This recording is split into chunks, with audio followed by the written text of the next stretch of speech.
Thank you for that. What's going on, everybody? Sorry for the little delay. We're gonna go ahead and get started as quickly as we can. So we can explain kind of the layout and the format and all this kind of stuff after we've started the timers and let the runners get going, because we'll have plenty of time. So if you're ready with the countdown, you can go ahead and get these runners going, and we're ready to rock.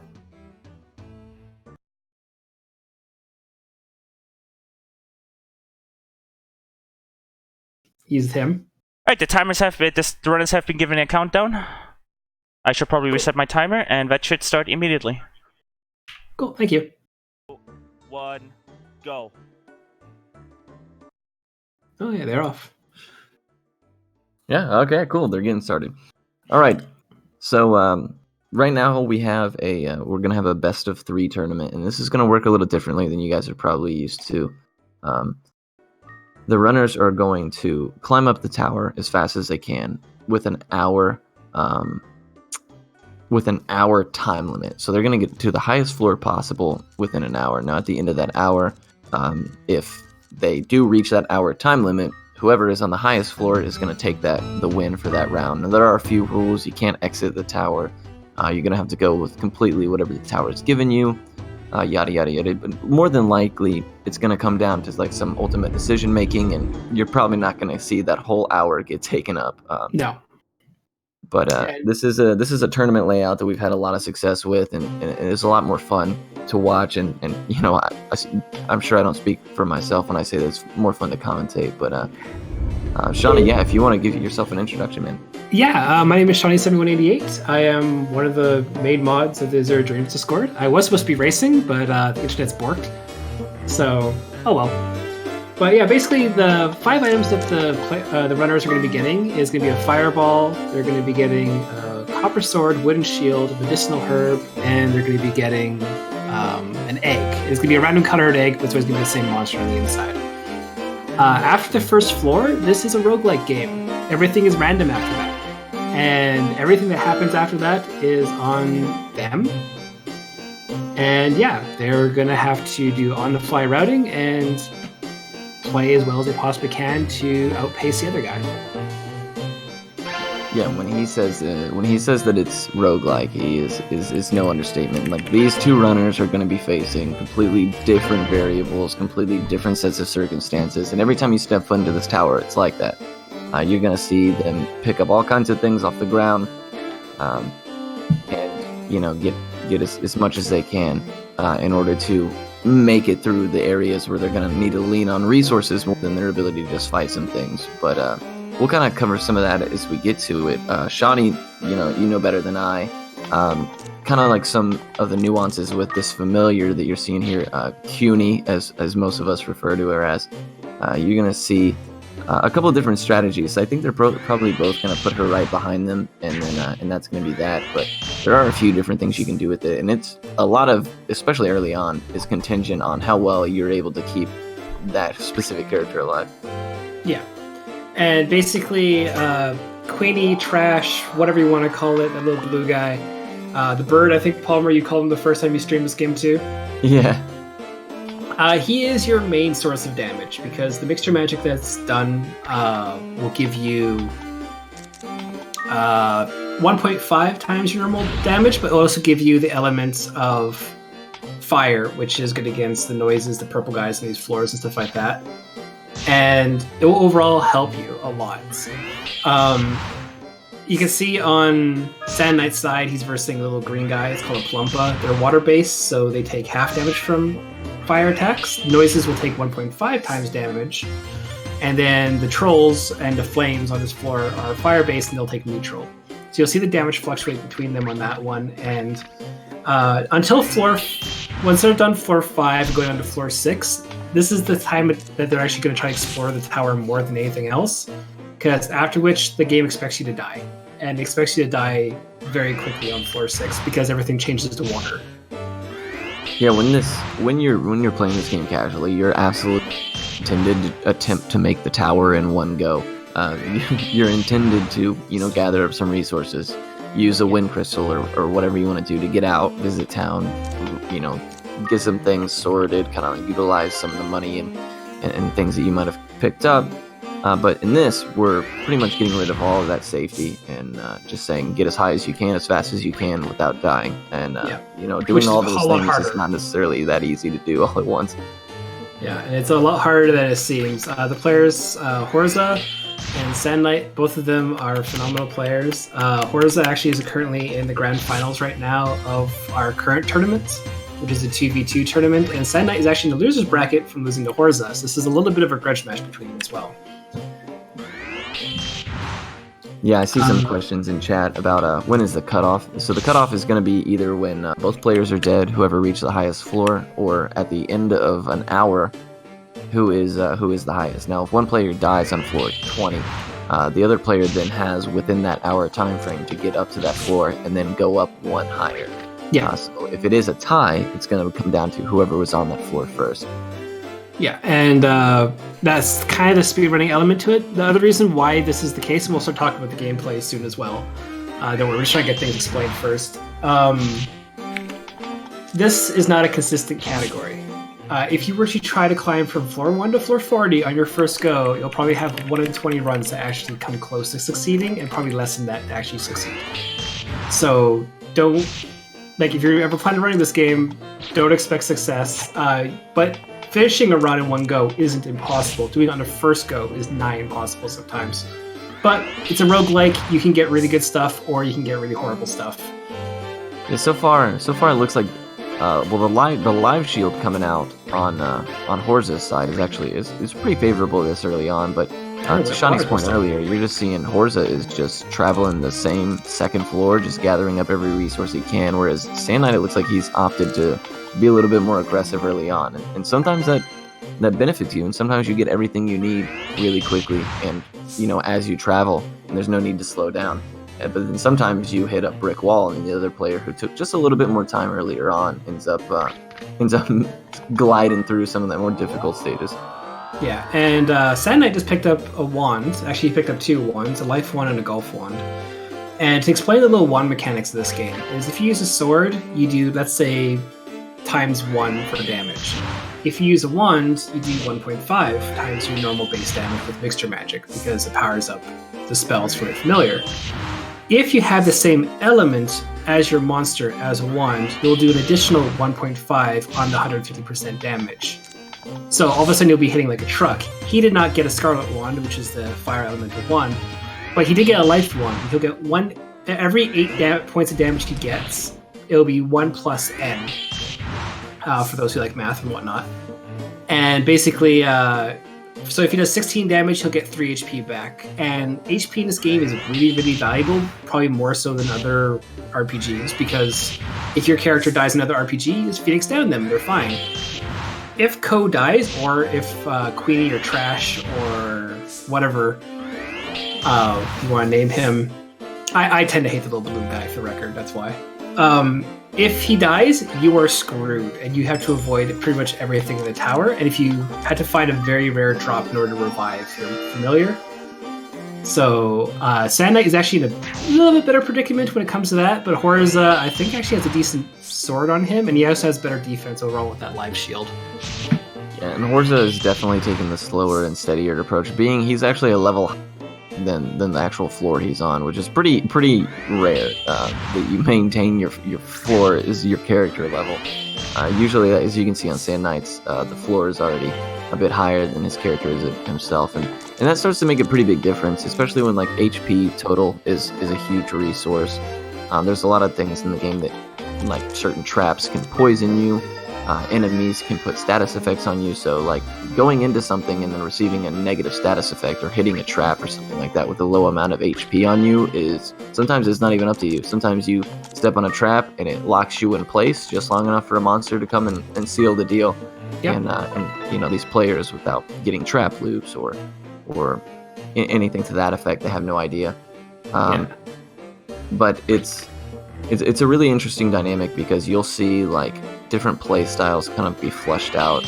Both of these players, even though they're completely different towers right now with completely different variables and creatures and resources and things like that, you're going to see two very distinct, different, like, this is how this person plays the tower. And based on what the tower gives you, those different playstyles can succeed. I know Shawnee is no stranger to having unique playstyles, and he's one of the runners who has a pretty creative way of going up the tower himself. Yeah, also we're just noticing Sand Knight is getting wrecked by this Maneva, the little yellow guy there. Yeah, he's pretty close here. He's already at 8 HP. Yeah. You're seeing him. The Maneva is actually able to hit directly through the wall. Unfortunately, Ko is not able to, so it was a very one-sided fight there. This game is wonderfully programmed. There's quite a few soft locks in this game. If you're not aware of, you can ruin your file. Thanks to that life one, he is getting life back, and thankfully he will be able to kill a Maneva just shy. Although I think he's actually going to second guess himself and use a fireball or something like that. Yeah, you're going to see a lot of times, you'll see the wheels turning in these people's heads when they open up a menu and kind of shuffle through it, and you can see the decision making and them oh man, he steps right onto a blinder trap. He's having a rough go at it. Yeah, and to answer the question in chat, the floors are randomized. When Sand or Horza go up a floor, you'll notice that the camera will turn towards the main character, Ko, the red-haired kid. When it does that, it will always make a C. So it will start at the top left, and it will go to wherever you are. If you're on the bottom right, if you can pay attention, you can actually notice the entire floor layout before it gets to you, minus what isn't seen. So you can actually figure out where the elevator is prematurely. It's really, really useful. Some of the soft locks you can run into, fire crystals are very dangerous. If you attack too many enemies and kill too many enemies at one time, the game will soft lock. Don't level up too many times if you do kill too many enemies. And if you attack an enemy out of range, the attack disappears, but it still wants them to be attacked. And you can wait, like my wife did when she lost her main playthrough file. She had to wait 9 hours, and it was still trying to register the attack. So there's a lot of weird programming things, but the runners aren't going to encounter them too much unless the fire crystal pops up. That one's still kind of unknown to us. And this enemy over here on Sand Knight's side, I don't know if you touched on it, the Maneva, Manoeva, however a lot of people pronounce it. You can call them whatever you want. Yeah, they're bad to run into, especially early on. They have the ability to, they have a slight chance of, once you do damage to them, they can actually replicate. And even though the clones they created themselves only do 1 damage and are very easy to kill, sometimes they can just completely overwhelm you. Or, being that this game is tile and position based, they can sometimes put you in disadvantageous positions where you have to waste a turn to get rid of them, and that's just a turn you couldn't afford when something bigger is coming your way. So you can see on Sand Knight's side, he's actually on some green colored floors. He's hit floor 6, so there's going to be balloons, blooms, and Manevas. So 2 of those 3 are going to be water-based, and he's going to be taking a lot more damage from them and doing a lot less damage. And it is incredibly frustrating once you get to floor 6 casually, because the game expects you to leave. The thing is, you have to find a wind crystal, which I do believe both runners actually found and passed up, because you don't need them for this run.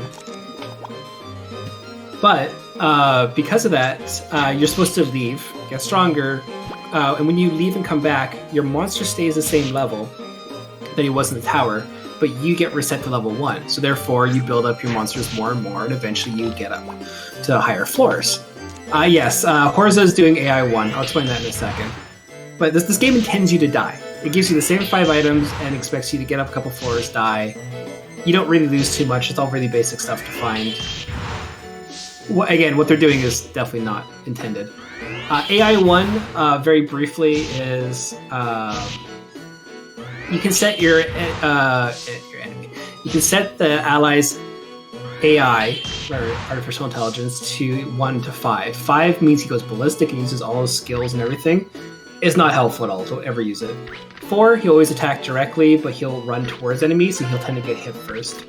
Don't use that either.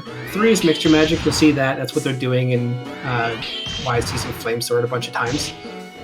Sand Knight's being chased by a U-boat. He doesn't want to be encountering that anytime soon. That's also the water creatures of floor 7, 8, and 9. U-boats are just devastatingly powerful for what they are. They shouldn't be allowed. Yeah, they're one of the. There's a lot of enemies that were very clearly put in here to say, like, hope you saved. This is an obvious sign that you need to go back and regroup and come with a new strategy. But when we don't have that opportunity because it's against the rules of the tournament, you just gonna have to deal with it. And you're seeing Sand Knight, and I believe Horza's been doing it a fair bit as well, picking up his familiar. And now you can pick up familiars, you can pick up enemies, you can throw them, you can place them down, and things like that. And it's very, very important to understand that and utilize. And you're seeing Sand Knight use the AI one as well. But it's important to utilize that to keep her alive, as well as to sometimes sneak in damage, so that as you're trying to backtrack, you can kind of kite these enemies around. And you play a dangerous game, and it's pretty easy to look at and watch them do, but that kind of skill is a really hard thing to learn. I don't even attempt it because it's so easy to screw up, and you're putting like your most valuable asset in harm's way. So these guys are showing some pretty advanced techniques right here. And you can see Sand Knight is waiting on the elevator. He's actually waiting as long as possible to get his HP back, because once every 4 turns, Ko will get 1 life back, more or less, or 5 or something. And if you sit there and wait a bunch of turns, your MP of your monster goes down, but you get your life back, and he wants to go up to the next floor with a higher health value than he currently has. Oh yeah, to finish what I was saying, AI 2 is basically just follow, no attack, and AI 1 is they stand perfectly still, and they'll attack what comes towards them. And you can use that so monsters that approach you can get the first attack off. But if you were to walk behind 1 step, pick up your monster and put him diagonally behind you, and walk backwards again, you can get 2 free attacks before getting attacked once. And if you're level 23 with the Scarlet Wand, with Queenie being level 23 as well, because you guys have the same amount of experience, you can actually AI 1 pretty much everything in the tower except for 1 monster. So like it does pay off, and you won't get hit if you do it right. But it's slow, and a lot of people don't like that. Yeah, for sure. It is sometimes, especially in this tournament style setting. Now, when you're doing bookless runs or whatever, where the rules are a little different, you can obviously kind of like play it how you would like. But in this setting, it's just like there's such an emphasis on self-preservation. You're seeing both of these guys kind of like make good decisions and not be afraid to take a few seconds to do so. Because at the end of the day, it's not like that hour time limit that we spoke about. That's not what worries them the most. If you've not played this game before, it's hard to appreciate just how like every single step you take could be the last one in the tower. It's really, it can be that volatile. So both of them are trying to make decisions that are a little bit more long term. So you're seeing, even though it is slower, the CUNY kiting is the AI 1 is being utilized. They're picking up items that are nearby. When if you were going for any % world record or something like that, it would obviously be a little bit different. But these guys are trying to last as long as they can, and there's a lot of runs in on 4 too. Like that's not unheard of. In the chat, they're asking, are familiars randomized? No, you always get Queenie. You always get the same 5 items. But we do have a randomizer in the community, which randomizes pretty much everything at this point. They even changed the 44 tower to be 99 floors now. And it's insane. And actually, Horza is the first one to ever complete a 99 floor climb in the community. He did that, I think, yesterday or the day before. So it's quite insane. And like Palmer was mentioning before, we have other categories. Bookless is essentially 99.9%, where you basically don't complete the Pokedex, but you do everything else. We also have subcategories where basically first to 10, first to 20, first to 30, because since 80% is so inconsistent, but if you have a good run, you can still submit times to the leaderboard if you get to the 10th floor, 20th floor, or 30th floor, respectively. So we wanted to make sure people had a lot more options and things available to them. So to make this really unforgiving game more forgiving to run. And hopefully we achieve that as a community, because... And also you can see Horza keeps picking up Queenie over and over again and going to the elevator. It doesn't cost a turn to pick up, it costs a turn to put down. So he's doing that, he's saving himself a lot of trouble, and he's now in a room full of monsters. Yeah, what does he do? It's interesting to see, like, Horza is kind of playing it slow and cautious, and Sand Knight's over here fighting some of the toughest enemies in the game, just because of where he's at level-wise and with his equipment. Now, generally, like a Volcano, that enemy he just fought, I just turn tail and run as soon as I see them. They hit like a truck, they got a lot of HP, and they're starting to get to the levels now where you depend less on actual combat because it's less realistic and more on the resources in your inventory. And you can see Horza over here starting to struggle. He's got a volcano on him, but fortunately that other enemy is a Dreamin', and they have some. Oh no! I had the Dreamin' put to sleep. And he woke up. That's good. He should probably heal first. He does have the crossbow goblin is in the line of sight of the Dreamin', or the troll rather. So the troll actually hit the Dreamin' with his attack, but you can't always depend on things like that. This is gonna be tight. He's gonna have to make some decisions here. This is he's gonna opt for the AI kiting. I don't know if he'd actually be able to kill it though. Oh no, he has a live shield. He should be able to. Yeah, he should take another attack easily. But he should definitely use. Like, the main thing I always mention to all the newer runners and older runners as well in this game, when I commentate, is if you don't use your resources and you die, like, they're useless. Like, always use your resources. You can always find more. You'd be lucky if you find the ones you want, but you can always find more resources. And like, everything is randomized. All the swords they're picking up are randomized. There's also different percentage of chances of things happening. So, like, if you find a fire sword... Sorry, go.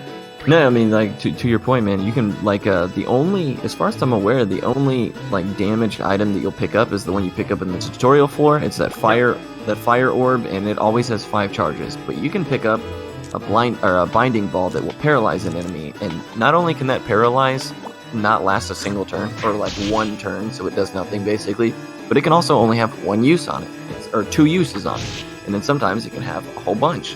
And unless you have like an item that will identify how much that item can, or how many uses that item's gonna have, you really just have to take a guessing game. So sometimes looking at it and saying, I have this item that I could possibly use, you also have to say, but what happens if this doesn't have any more charges on it?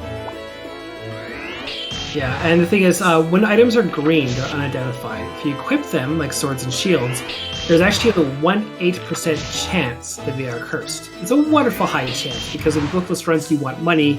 Cursed items sell for 5 times their amount minus 10%.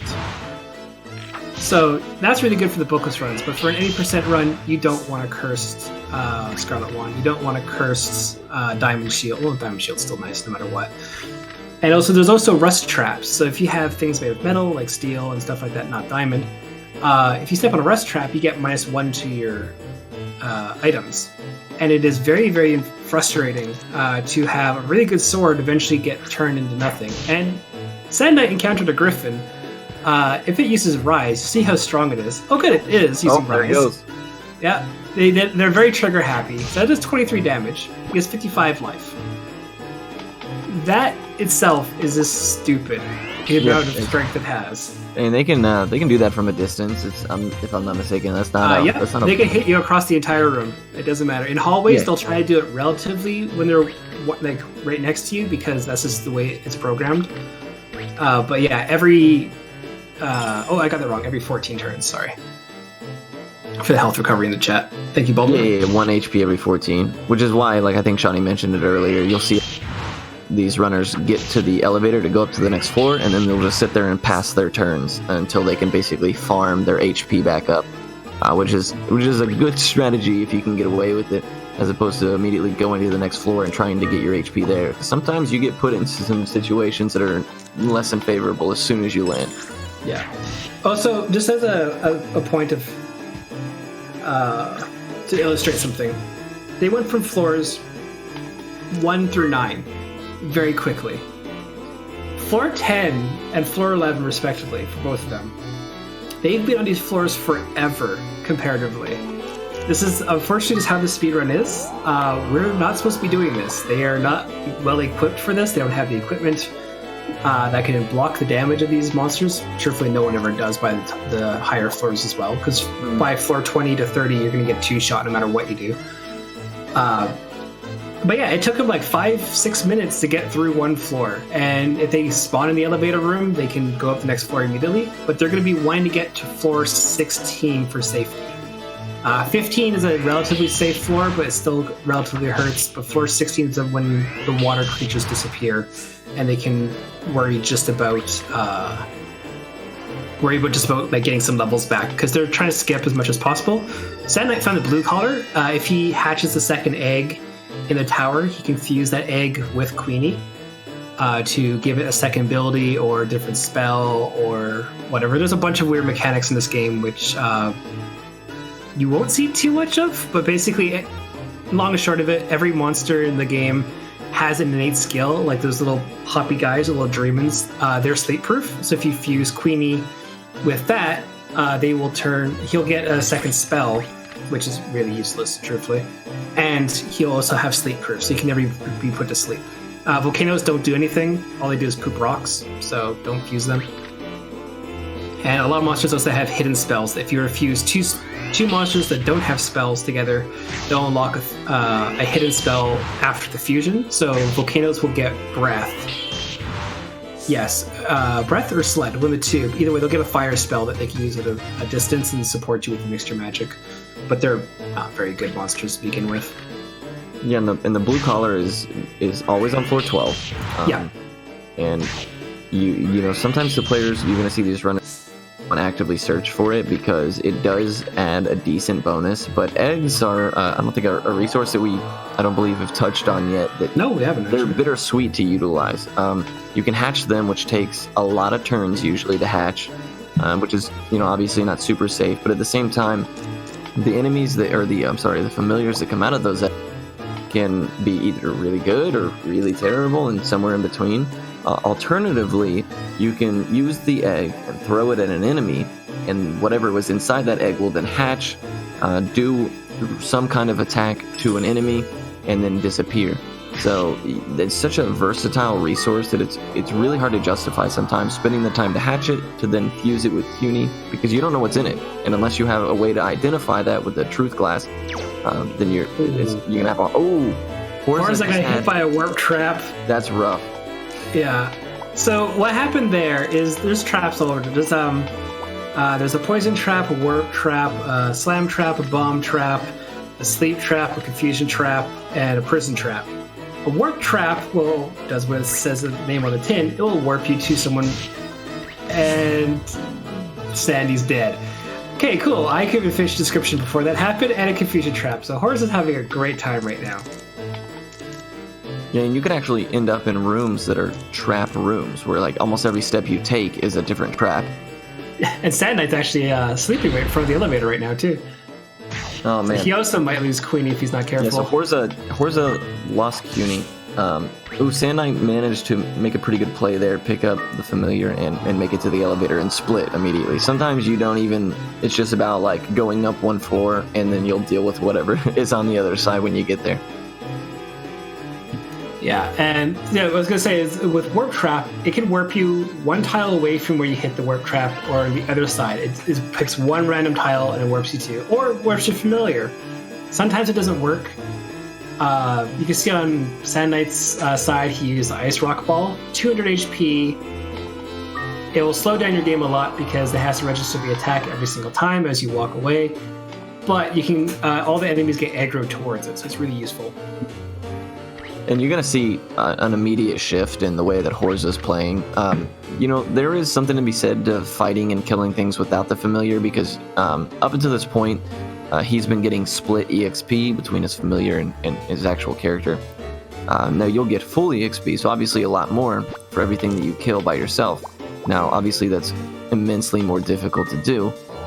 So you're going to see Horza shift from the kind of conservative, slow, and steady playstyle to now he's just going for floors. He's going to be playing a pretty retreat-heavy playstyle, and he's going to want to just try to go up. Yeah, and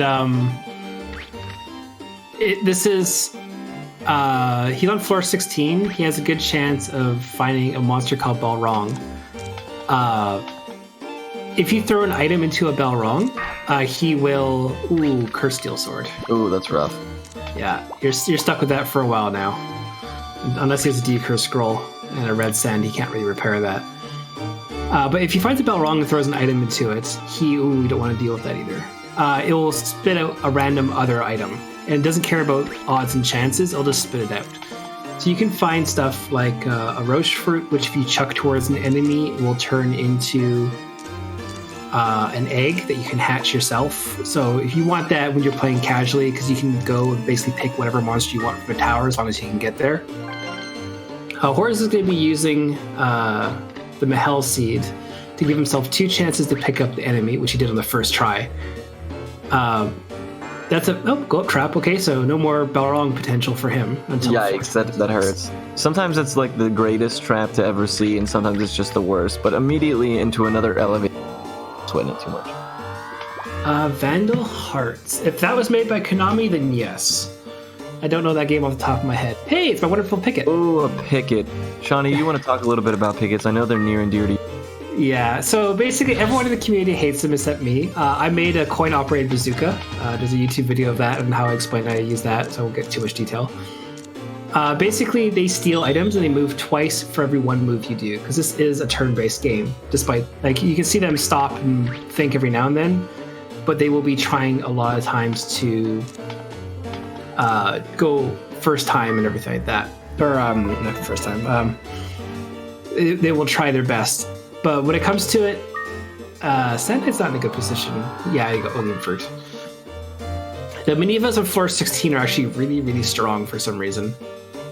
And wow, I didn't realize it actually. Horza is on floor 19. But again, that's what happens when you don't have a monster. You don't fight. Horza is he's starting to just run from things. You move a little bit more quickly, but obviously the risk is there.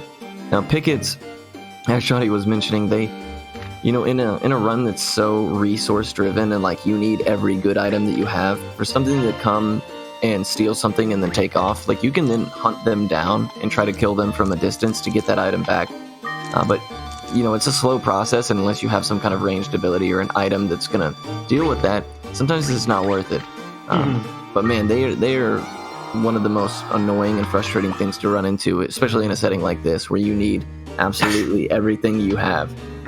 Okay, so yes, Sad Knight managed to get a Roche Fruit for the Balrog after throwing 5 items into him.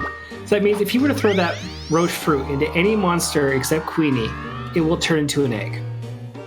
And you can see Horza just walking around a sleeping wee dog there. Those things are really hard to tell if they're awake or sleeping. It's actually based on the angle of their head. It's really like 1 or 2 pixels different. It's not clear. So basically, we saw Sad Knight pick up the blue color. So on floor 18, there'll be some spiders around. They're called arachnes. If you were to pick one up and fuse it with Queenie, Queenie would get 2 times his attack power, making AI1 probably one of the best strats immediately. Or he can save it and try to get something else. But for all the monsters that he likes to use are actually at the lower floor, so he's not going to be able to find them. And he can't get a Garuda with that either, because Garuda stop at floor 14. And that's a whole different thing. But yeah, it's you can see now it's floor 21 to floor 17. Difference is like, you know... Although, to be fair, Horse is actually not that bad of a level right now, but yeah, things probably kill him in He's 2 really hits. making use of his... he's used a couple items to get rid of a couple big EXP yielding creatures to kind of keep himself afloat. And that's actually going to go a pretty long way, but there are some enemies that you just don't want to come across, that no matter what your level is or what you're prepared to do, the option is to just run. There you go. There's just the Roche Fruit into the Arachne to hatch, just to fuse. And Sad Knight must be feeling pretty good right now about that. No, he's actually, he might be in a position where he's like, you know what, guys, I'm going to just keep climbing, so I'll take an L, I'll forfeit the next round. Yeah, although I don't know what happened to... What? Whatever. Yeah, so basically, I believe they're, 33 minutes in? I don't have the timer up, so I can't see exactly. They're 33 minutes in. Yeah, so they only have about 27 minutes left to get the rest of the tower. Sad Knight not fusing, but you can see now the power of the Arachne is basically doing 33. He doesn't need to do that. I don't know what he's doing. There you go. You can, basically, the Arachne is so strong when you hatch it at this level, at level 14, because it hatches at Ko's level, that it can basically two-shot everything, I think, until floor 35, I want to say. Like, because the AI one will always make them move first as well, so he doesn't need to pick it up. Sad Knight's not aware of this. But the AI one will make them move first, and you can basically kill everything. And once they hit level 20, certain monsters evolve, Arachne being one of them, and he gets a stat boost when it evolves as well, which makes it even more overpowered. So this is going to be a very interesting climb for the tower for Sand Knight, but at the same time, Horza is on floor 24, and it's all well and good when you have a strong monster, but if you can avoid the monsters, since the last tournament, like the Rock Me to the Top tournament that we did a couple months ago, we actually found out how the enemies actually move in the tower, and they always move as if they're holding their left hand on the wall, like doing mazes. So they'll always take the left path unless they're aggroed, like they are with Horza right now. All of them, and now we're gonna get a little monster train going. This is gonna be interesting. You keep an eye on Horza's screen. You're gonna see he luckily found the elevator, and he's not gonna take any chances. But he should have grabbed those glasses if his inventory was empty, because glasses are always useful. They're either truth and they're either star glasses. And also on top of that as well is on Horza's screen when he loaded in, I can tell you if you go north and west, you'll find the elevator. I don't know if he noticed it when he was coming in, if he was focused on something else, but yeah, if he goes one room north, he'll find the elevator. Because this is how. Oh, one more then. Okay, yeah. Yeah, it looks like he might have peeped it when he came in. But yeah, like Shani mentioned earlier, sometimes when you camera pan in such a direction that'll allow you to see the exit immediately. Sometimes you get put in a corner of the map to where it doesn't pan at all. It basically just sticks you there and shows you nothing. And those are always a little less fortunate because sometimes you see some good things or some items and stuff. But oh man, Horza's got to make a pretty rough little trot right here. He's lucky on that one. Oh, he's lucky on that one. Madara's way harder than they should. That was super fortunate. So floor 27, he is on a really good pace. He's forfeited the calm and cautious, and ever since his familiar died, he's just taken off. Now Sand Knight, even though Sand Knight is in an amazing position right now for like self-preservation and consistency, Horza has put him in a position where he's gonna have to start hurrying up. Now you're gonna start seeing the time limit actually take effect and start to matter a little bit more.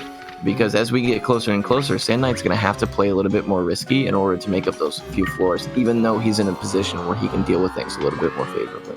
Yeah. And again, like, thankfully nothing... Oh, the iron shield rusted there.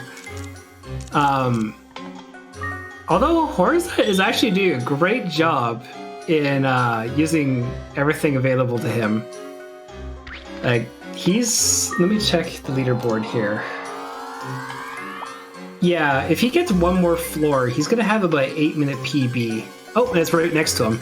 So yeah, his first at 30, he just smashed with this marathon because his time on the leaderboard is 45 minutes even for 30 floors. So that is quite good on Horza's side. So there's a good chance that if Horza were to keep up this pace and maneuver around the enemies, he can get to floor 40 before Sand Knight has any hope of catching up. Yeah, and if that's the case, I mean, obviously the race is drawn there. But so you can actually see his gold split if you're watching him the way that we are, and he got a pretty fat PB right there. He's probably feeling pretty good about himself, regardless of how the situation turns out. And keep in mind, he's done like the last 10 plus floors without a familiar, which is not easy. Yeah, and I thought also he had that chunk of PB after that horrible floor 10, like where he spent like 5 minutes on. Oh yeah, he was on floor 10 for at least 5 minutes. And and sometimes that's the nature of these tournaments. Sometimes you fly through floors where you get elevator after elevator, and then you get put in one bad room. But you're going to see an interesting little cutscene from Beldo here. Shawnee, you want to talk about that? Yeah, so there's actually a story mode to this game, basically. Not only do you have to date everyone in the village and stuff like that, basically what happened is when you're born, you're given the chance to name yourself by an angel. We skip all that stuff. And eventually you find out, or your dad goes to the tower and he ends up not coming back. Rest in peace, Dad. He's a video game dad. He's destined to die. We can't do too much about that. We find out once you get to floor 31 that Belda was the last person to see your father alive, thus he's the one who killed him. That's logic. It could be any of the monsters he could have blamed, but no, he just takes credit for it. His name is Guy if you're Canadian, Guy if you're American, how you want to pronounce it. It's Guy. He's quite the incompetent hunter who, despite being one of the best hunters in the world, you live in a dirt shack. Floor 32. Okay, wow. Good job, Horza. He actually might beat my PB for 80%. I'm kind of happy to race if you him guys today. managed to see a floor 40 in this setting, like it's hard to explain just how insane that is. I think I've done probably 50 runs and I've gotten as high as like where he is now in my best run, taking it as low as I can. So floor 33, just to push on his side, Sad Knight is gonna say hi to a bunch of Vipers right now. No, you should move first. That's what triggers the AI one. Yeah, Sand Knight is because neither one of these runners are aware of where the other is at, floor wise. They're going, it's Sand Knight is making decisions where he's, putting an emphasis on just living. Whereas Horza on the other side is he's pretty much forfeited that opportunity and is now just making a beeline for it. He put on his best shield. Yeah, he's gonna one get thing that we really didn't mention. wrecked. Because that pushes him right next to the other glacier. Ooh, that was rough. Oh, he has Oleum Fruit. He's okay at that one. Well, that's amazing. Otherwise, he would be screwed in the corner there. Oleum Fruits are one of the best items in the entire game. Basically, instant removal. You throw it on an enemy, and it gets rid of it. Simple as that. Yeah. Those glaciers will be accompanying him for the rest of the tower, more or less. They are very annoying. Only to be taught by the golem, which is following him. The glaciers will fire, a glacier across the map and hit you, but if you're on a flat surface, it will drag you till you hit a wall, which sometimes you can be really good and exploited if you know that there's a straight corridor down there. But unfortunately, it's not always that beneficial. And it tends, like that case scenario, if he did not, a slow trap. Ooh, slow trap's not going to help him out here at all. No, it's instead of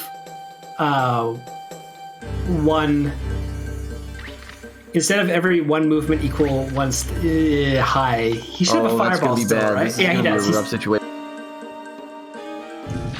Yeah, thankfully golems are super, super weak to magic. For whatever reason, there's 3 levels up there.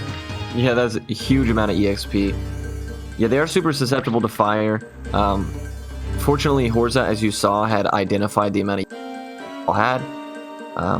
So he's in a pretty good situation. He knew immediately what to deal with. But if you didn't have that one item or thing to that effect, that's a situation where it's pretty much going to spell dead run. And he had the correct thing at the right time, which is it's just sometimes the tower gives you everything you need. And when you encounter things, you say, oh, okay, I got a solution for this. And then sometimes on the complete flip side, it can just be the complete opposite. But take a look at Sand Knight's screen over here. He's in a pretty precarious situation himself. Yeah, he unfortunately used a fireball that actually didn't have any charges in it. So he might want to get rid of that out of his inventory before he does anything else. So yeah, basically, I think I want to call it as well in case Sand Knight dies. Because I doubt he can catch up in 10 minutes, because that's a lot of ask to do. Although he does have the exit loop, so there's a potential. I would like to see if Horza can get to floor 40. Yeah, floor 40 is such a rarity that even if Sand Knight dies, we'll wait to tell Horza until he either reaches floor 40 or the time limit. I think that's probably fair. Yeah, because it's like, I don't know, Has Horza hit a 40 in one of these tournaments? Yes, he has. If you were to get it, he would be smashing his. Let's see here. 1 hour 30 seconds. So he's 5 floors away, and he's at the 43:20 mark right now. Yeah, 43:14 on stream, but yeah, I mean, obviously you could retime in if you do, but he's moving. And a decurse scroll is favorable. One thing we didn't mention. You notice he put on his sword and a shield as soon as his familiar died, and the reason he did that is because that mixture magic, that wand that we talked about a little bit earlier, it's useless at that point. You're gonna want raw numbers, and man, I'm blown away by how much he's done. This is insane stealth mission you're saying in chat. That's basically what this has turned into. He's just taking every step cautiously. He's doing a lot of AI manipulation. There's a lot going on under the hood that might be hard to appreciate just from watching here. And I mean, we could talk about it at length. There's not enough time in the day. Oh, but a glacier is a rough thing to have on you. He He's gonna regret that. He has a medicinal herb. He can't kill a glacier with the egg bomb. Please don't try. He's gonna have to bank on everything missing him as well. So I think this actually might be where his. This might be where the glorious there's story. The breath from the dragon. That's gonna be it, ladies and gentlemen. Floor 30, and just out of just nowhere, like that, it can happen that quickly. Yeah. No matter how good you're doing, he's level 14 on floor 35. There's no way in the world he's gonna survive that. But that's So, Sad Knight has 9 minutes to get to floor 36 to win this match point. So that was a terrific run on that one. Okay, out of nowhere. Trust me, those stupid dragons will snipe you at the worst possible chances. Yeah, I mean, absolutely ridiculous in how many things. He went from feeling probably pretty good, like, oh my god, I got this, to all of a sudden, that was it. So. So Sad Knight had. I don't know if he's aware that Horza died on floor 36. But he might be feeling confident that he has Ashura, the evolved from Arachne. He might be, Ashura technically is his name. He found an Arachne egg. Okay, so this is a very small thing that happens. If you find a colored egg, let's say blue, and you identify it, and it happens to be, let's say, the Arachne egg. If you find a same color egg in the tower, it will automatically be identified. You need this game? There's a Discord available with tons of people who like to play this game. If you want to be involved in that, you can post a link potentially. If I'm allowed, I don't know.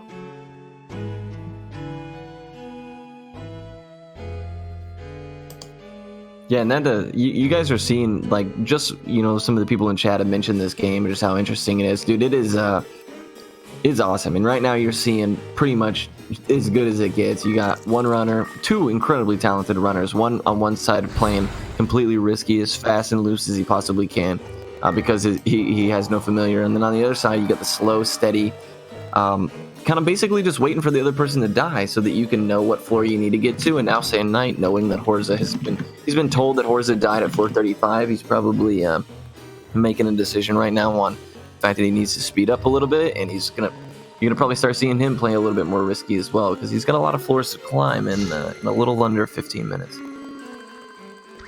Yeah, and honestly, I don't see him. The thing is, if you're fast, you are going to make mistakes. If you're too slow, you'll catch up. So he's in a horrible middle ground where everything's going to go wrong, basically, for him at this point. Like, he has to get up 9 more floors in 6 minutes, and he's surrounded by two very, very strong enemies right now. Yeah, to answer your question, that's not going to work. Sad Knight knows that. Ice rocks are easily demolished by snowmen because snowmen have this special ability of doing. They break obstacles immediately. So yeah, I'm surprised, Sad Knight. But like we said, once you start trying to move, you start thinking about steps ahead. When sometimes you got to think about the step right in front of you. And Sad Knight is he probably was shaking his head and going, "Oh my goodness!" as soon as that happened, because that is a mistake you don't usually see him make. But I guarantee you, he was thinking about what he needed to get taken care of next. Because a little bit of a hurry. There's also the other option as well, is he was trying to buy himself a turn so he can actually kill the other snowman, because he knows it would sit there and try to destroy it. 8 experience for just deactivating that trap. That is useless at floor 27, but whatever, he did it. Yeah, and man, this people in chat talking about finding a copy. Now, this game is it's expensive if you find it.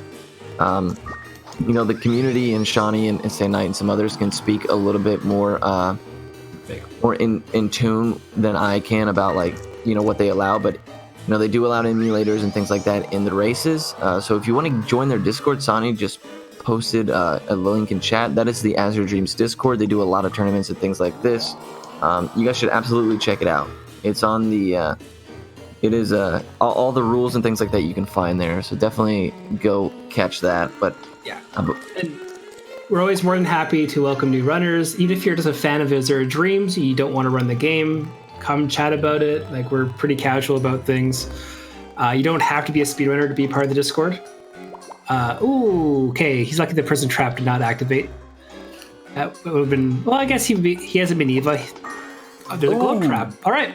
Wow. Hey, Miles will use it as well. It's funny because there's a go-up trap literally feet away from the elevators. Yeah, the thing is, the go-up trap saves a little bit of time. Not a lot. But the thing is, it does prevent the save prompt. Yeah, the accident. Sometimes I accidentally hit that save and got to cancel out of it. Yeah, so it does save a little bit of time. And someone did task this game many years ago, and it's a 10-minute run because they RNG manipulated all the go-up traps and elevators to be near them. And it's a very boring run theoretically, but it's very fascinating to watch when you know how much RNG manipulation went into it. Yeah.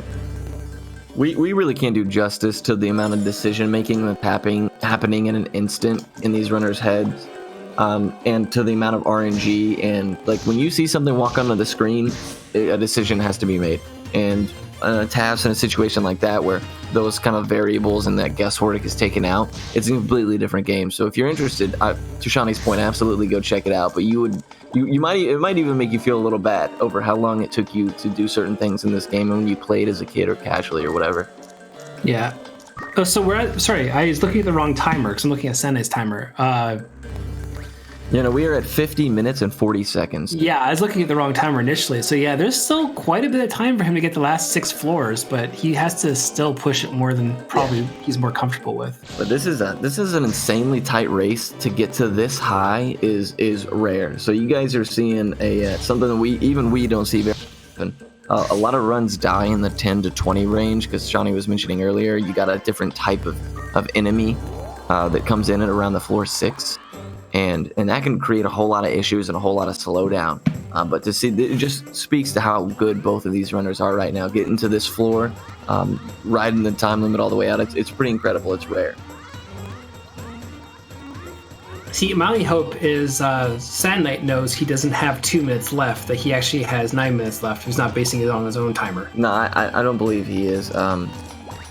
I can let him know in Discord, but I already let him know the floor, and I know he saw that because just based on how fast he's been working through some of these floors, I know that he read that one. How close is the time going to be? Oh, it's going to be tight. Sand Knight, if he knows that he has 8 minutes left, which he should, I believe he has chat and stream up and whatnot,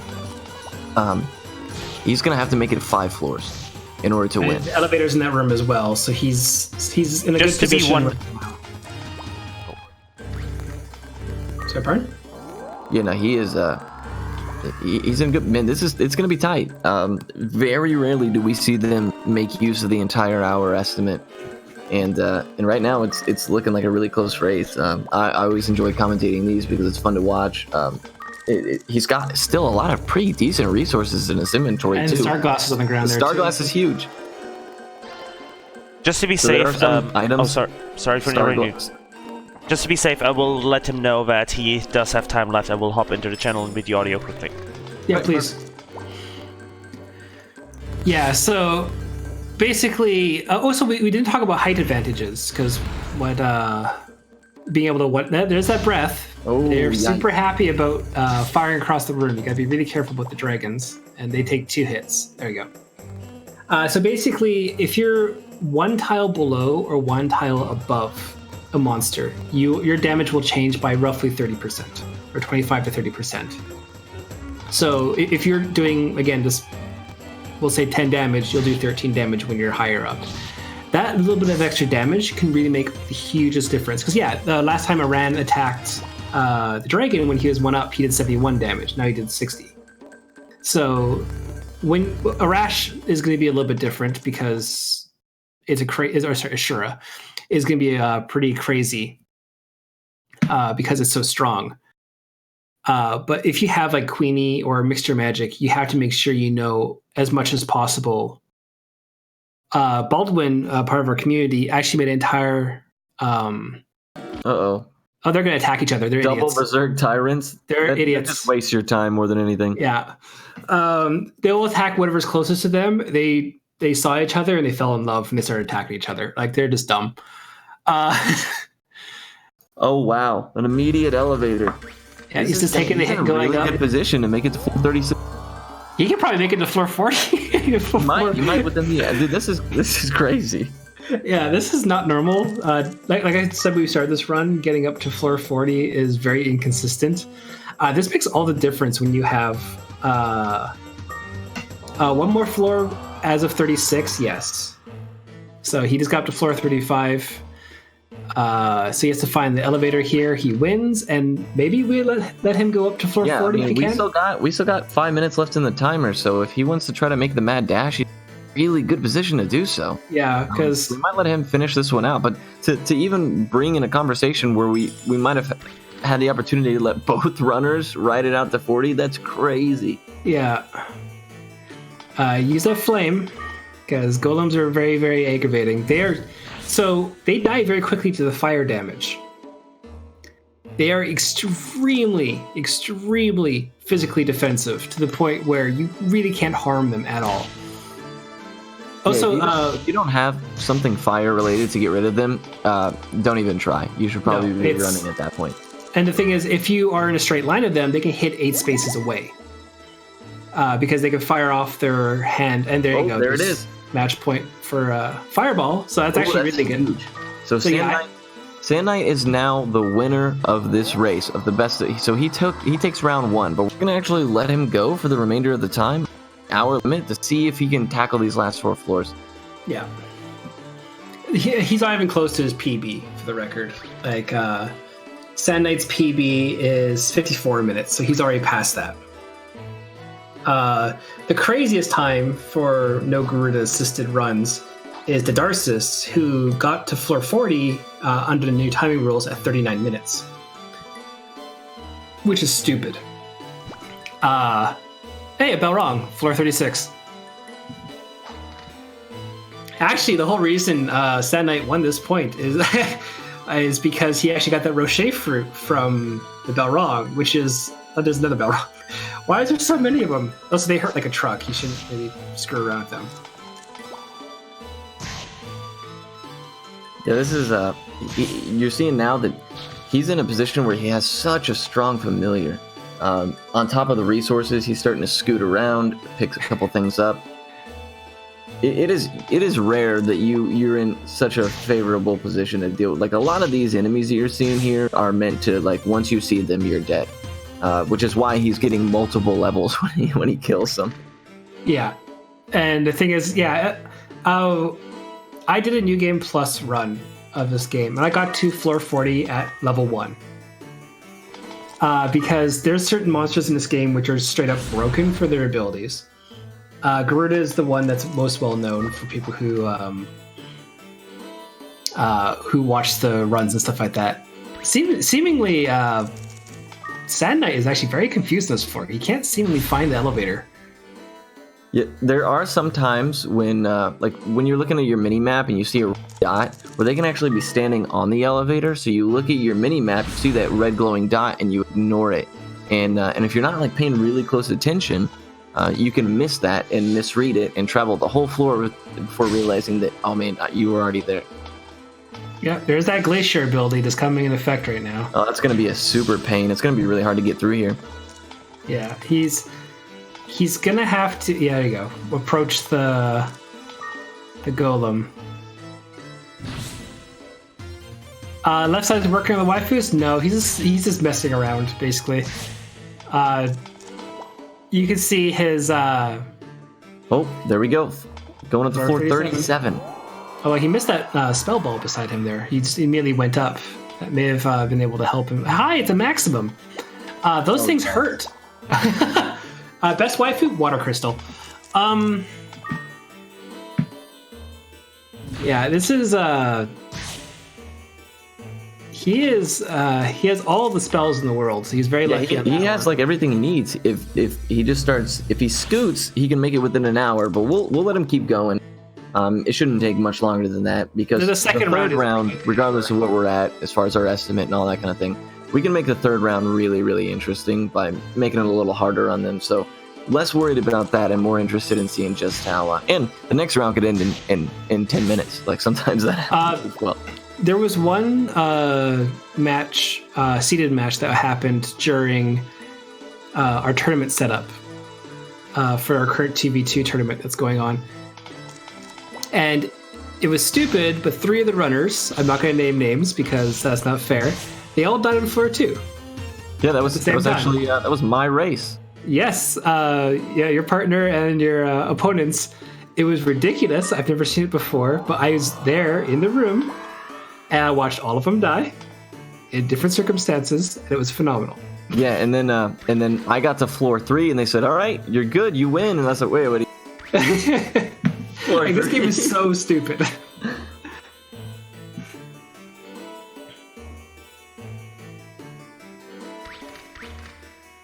Yeah, we're gonna let him just run it. Just keep the timer going so we know what time it is. But he's 1 floor away now.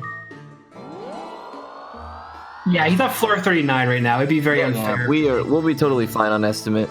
Oh, the 1 room floor for floor 39. What? Oh my goodness. Okay, so this happens every now and then. The floors are randomized. So, by that logic as well, everything is randomized. There's the sucker punch that's going to happen from the golem. That's how far it reaches. My goodness. It is he's going to use the Arachne to lure him. He's even going to bring him with him. No bodies left behind. Oh, a slam trap. So you have to make sure, you wait and you walk diagonally away from... There's floor 40. So he managed to get to the top of the tower. Everyone, bless RNG like hell. Because this end boss is free. So the goofy thing about this tower is the tower is basically the end boss. The end boss itself on floor 40, you have to lose. It is stupid. There's no challenge. You just get hit twice and you win. And congrats, he hits twice in one go. And you match the cutscene and time would end when he grabs that egg back there. That would be the 80% run. So that is insane. Here's the cutscene. Beldo goes, blah, blah, blah, I'm better than you. And then Guy is like, hey, I'm going to seal up this egg to protect humanity because egg, I guess yolk is bad. I don't know. Long story short, this game's story is actually pretty damn weak and it comes of it. And Horza taking the bath, relaxing his muscles because memes, I guess. I don't know. Yeah, he's getting ready for his next race. Yeah. Also, the real question is, will Sand Knight get rid of Queenie, or will he accept him? I normally get rid of him at the end of the game. The town games, none of them are unlocked when you start the game. So yeah, so Sand Knight's gonna just wait. He gets hit twice for 120 damage. Oh, look at that, you won with 1 HP. Because this game would be very unfair if there was actually a boss at the end of the tower. Oh yeah, man, could you imagine getting up here with using all your resources on your... Like level 14, but you have to fight a boss that can take off 120 damage in 2 hits. Seems legit. So yeah, time will happen. We'll reset and start again. So let's see if Sand Knight has a heart or no heart. Will he keep Queenie? Aw, damn it, he kept him. He definitely... Sand Knight kept Queenie, which is a testament to just how good a guy he really is. But that is time, ladies and gentlemen. So that is... Sand Knight has reached floor 40 in an hour and 2 minutes. Yeah, that is insane. Seconds. That's incredible. And watch him die on floor 3 next time. If you want to get them to reset the game and countdown or whatever, and we can do George, that. If you will pop in and let them know. Are we immediately starting the next match? Yep. Are we immediately starting? All right. All right. Let me get that ready. So I gotta get to do some stuff. Doesn't normally happen. Yeah. Alright, I will let them know. I will mute the audio. In the meantime, we will also, unfortunately, I had a slight internet hiccup in the middle of the match. So this means, unfortunately, we will have to do a resync, which will take a few minutes. So in the meantime, I will mute my mic, mute the Discord, and just play some fitting music, and once that's done, we will be back with the video. We will be staying on the scene. The video will be playing, but in the meantime, we'll get that sync back up on some music. So be right back. Sure thing.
All right, we're back.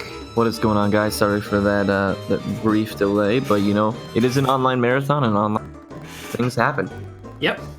And yeah, that's not going to happen again, for the record. To put it in perspective, this game is not on GOG. This is it's not on the PSN either. It's only on hardware or emulator. So.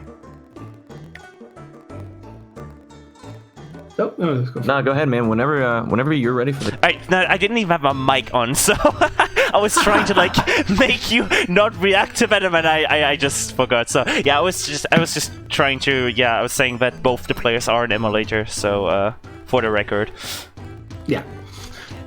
Which is convenient, but it has a couple weird graphical glitches when it's on the emulator. You can see on Horse's side the doors breathing. I don't understand that. It doesn't happen on Sand Knight's side. It's just based on settings, I guess, or something. It's a bit weird. Yeah, but George, if you were ready to, we're ready to kick. We're ready to kick. 1 second. I do need to get one thing removed, and then I will get the runners ready. So expect the runners to start at any time. Alrighty. Sure. What you guys just saw there, that Shani was saying, another 440 is don't expect it. Like that. No. That kind of race that you just witnessed is once in a very rare blue moon. I would actually wager that both of them feeling pretty good about that are more likely to make mistakes on this one and not make it very far. So it'll be interesting to how it turns out. Yeah, and the thing is, just to put in perspective, Horse got to floor 36, which is a phenomenal feat in itself. The whole reason Sand Knight was able to catch up is because of the strength of the Arachne spider. And that is apparently Sand Knight is talking to Uncle. He's gonna. Oh, Sand Knight. What is he doing? I think he thinks it's gonna reset. I don't know. He's going glitched entry. Going glitched entry. So Sand Knight over here on the right side, about to show you guys, completely ridiculous. He messed up. Oh, he threw it too high. He's gonna have to get rid of the pita fruit. Yeah. Or he's trying to do something. He wants to go pick up his pita fruit. Oh. There you go. Nope, he's doing a glitch entry. So this is exactly what's going to happen. Glitch entry is basically you ignore Queenie, you ignore the prompt, and you ignore all the text prompts on the first floor. You have to kind of get he's messing it up. He's supposed to go a little bit higher, or supposed to go a little bit more north by the time he clips through. And everything you see on Horse's side right now, where he goes. Yep, talking to.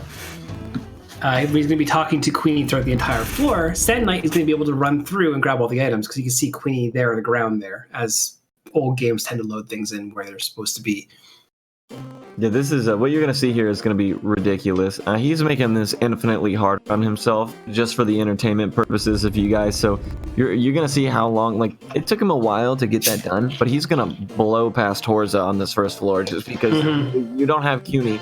And you don't have to pick up things that you're not interested in picking up or what have you. You cook through this floor really quick. He's already caught up.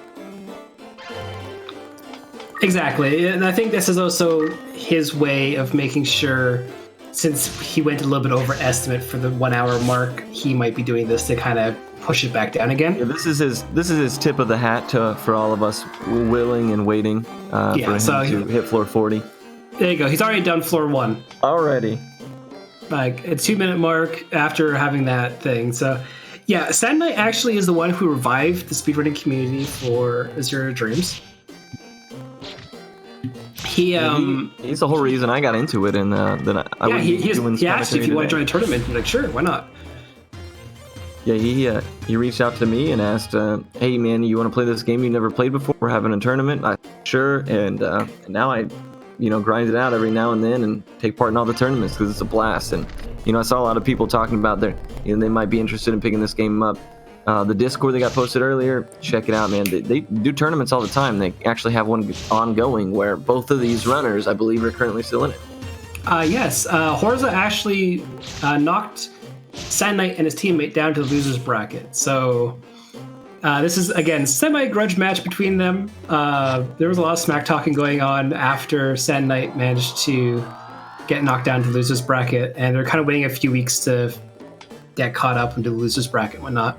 There's also Rando Sundays, which we do have a randomizer, which randomizes the monsters on the floor, items that you can pick up, items you start with, your familiar you start with instead of Queenie, all sorts of stuff.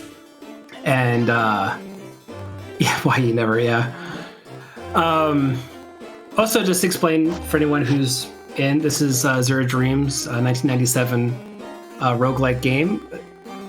I don't know why. Okay, whatever. Sand Knight's doing Sand Knight things. Yeah, he might be going Earthquake. Yeah. Ooh, he's gonna have to use a fireball. That slow trap is gonna kill him otherwise. Yeah, so Sand Knight, it's going to be immediately apparent what you saw last round where they depended on familiars. Sand Knight has immediately forfeited his ability to have that. And so you're going to see him make silly decisions and do a bunch of goofy stuff. He's already level 4 on floor 3. And part of that is because without having the familiar, he's getting a lot more EXP per kill. And sometimes, like early on, that can feel pretty good and you can get ahead. But there comes a point where you just can't fight anything anymore. No, the scaling is not on Ko's favor. He's gonna have to use, again, what he's doing right now, height advantages. That's gonna go to 6 damage, 7, yeah. And yeah, it's gonna be an interesting thing. Yeah, whereas on the other side, you got Horza playing it safe, playing it steady, and all he has to do is not die for the most part to probably eventually win. So it's gonna be a creative and pretty interesting race. But I see somebody in chat has mentioned the PS1 version versus the Game Boy one. Shauna, you want to talk about some of the key differences and what this one is specifically as opposed to the Game Boy? Yeah, there's that. So Horza just got the Scarlet one, so he's going to be very happy for a while, for the record. He is now like 1.75 times attack damage. Watch his damage. But yeah, the difference between the Game Boy Color and the PS1 version. PS1 version came out first. Game Boy Color came out second. The Game Boy Color one is kind of a different entity altogether. And it's we do have their community part of our Discord server as well. So if you want to learn how to run or play that game, we do have resources available. And for the PS1 game, it's what you see here. It's what we've been explaining for like the last hour a bit. The Game Boy Color one, I'm not really well equipped to explain it, but basically, it's a dramatically different game. But it's the same kind of style of gameplay, and it's absolutely wonderful for that regard. So, if you have a chance, if you do join our Discord server, do check out the Game Boy Color one. They have all sorts of wonderful resources, and everything that I probably can't explain well, because all I know is it changes how many floors there are. There's actually an end boss at the end of it. Sand Knight's running for his life from two Manivas. Yeah. We're going to follow him. Sand Knight has been... a U-boat, wow. It's been funny to see here because Sand Knight has gotten a lot of elevators right after he's starting to do himself more harm than good. Yeah, so U-boats like to travel inside the ground, and they will always try to get the first attack off on you. They're invincible until they pop up, so they're very annoying that way. He should have pushed him back in the room. You can do U-boat dancing. That's what we call it. When you walk over them, that's not going to work, Sand Knight. All right, cool. He's just going to take it for a stroll. That's very risky to do because if you get hit by a trap, it pops down and hits you. So if you were hit by a slam trap or something, he'd get hit by a slam trap, and then he'd be hit again afterwards. Yeah, or simply if he just was unsuccessful in his attempt to pick it up, there is a chance that you pick up things you want to pick up, and that could... So he risked it, he put it all on the line right there. There's yeah, okay, he's able to... if you picking up monsters, we never explained before, it's a 50-50% chance, either yes or no. If they're sleeping or paralyzed, it's a 100% chance. So he's able to walk up. You can do whatever you want. It's not going to make too much of a difference for that extent and whatnot. But he just picked up the U-boat and threw it out of the room. You can see you saw on Horda's side, he killed a frog. Those are traps. If you get turned into a frog, it's extremely annoying. And Sand Knight might be saying goodbye soon. Yeah, this might be the floor's Sand Knight. Because that's this is two blooms and a U-boat chasing him. Gonna be. Let's see what he does here. He's gonna make it. Ooh, fortunately that U-boat is asleep. He got the elevator. I didn't even see it. Ooh, that's pretty lucky. That's pretty lucky. Yeah. So basically, what happened on Sand Knight's side is you can see the little green map on both their screens. He has his zoomed out. Horza has his as it is neutral. You can see the little squares on that. Yellow is co, red is monsters, green is elevators, blue is items. Green on green is kind of stupid.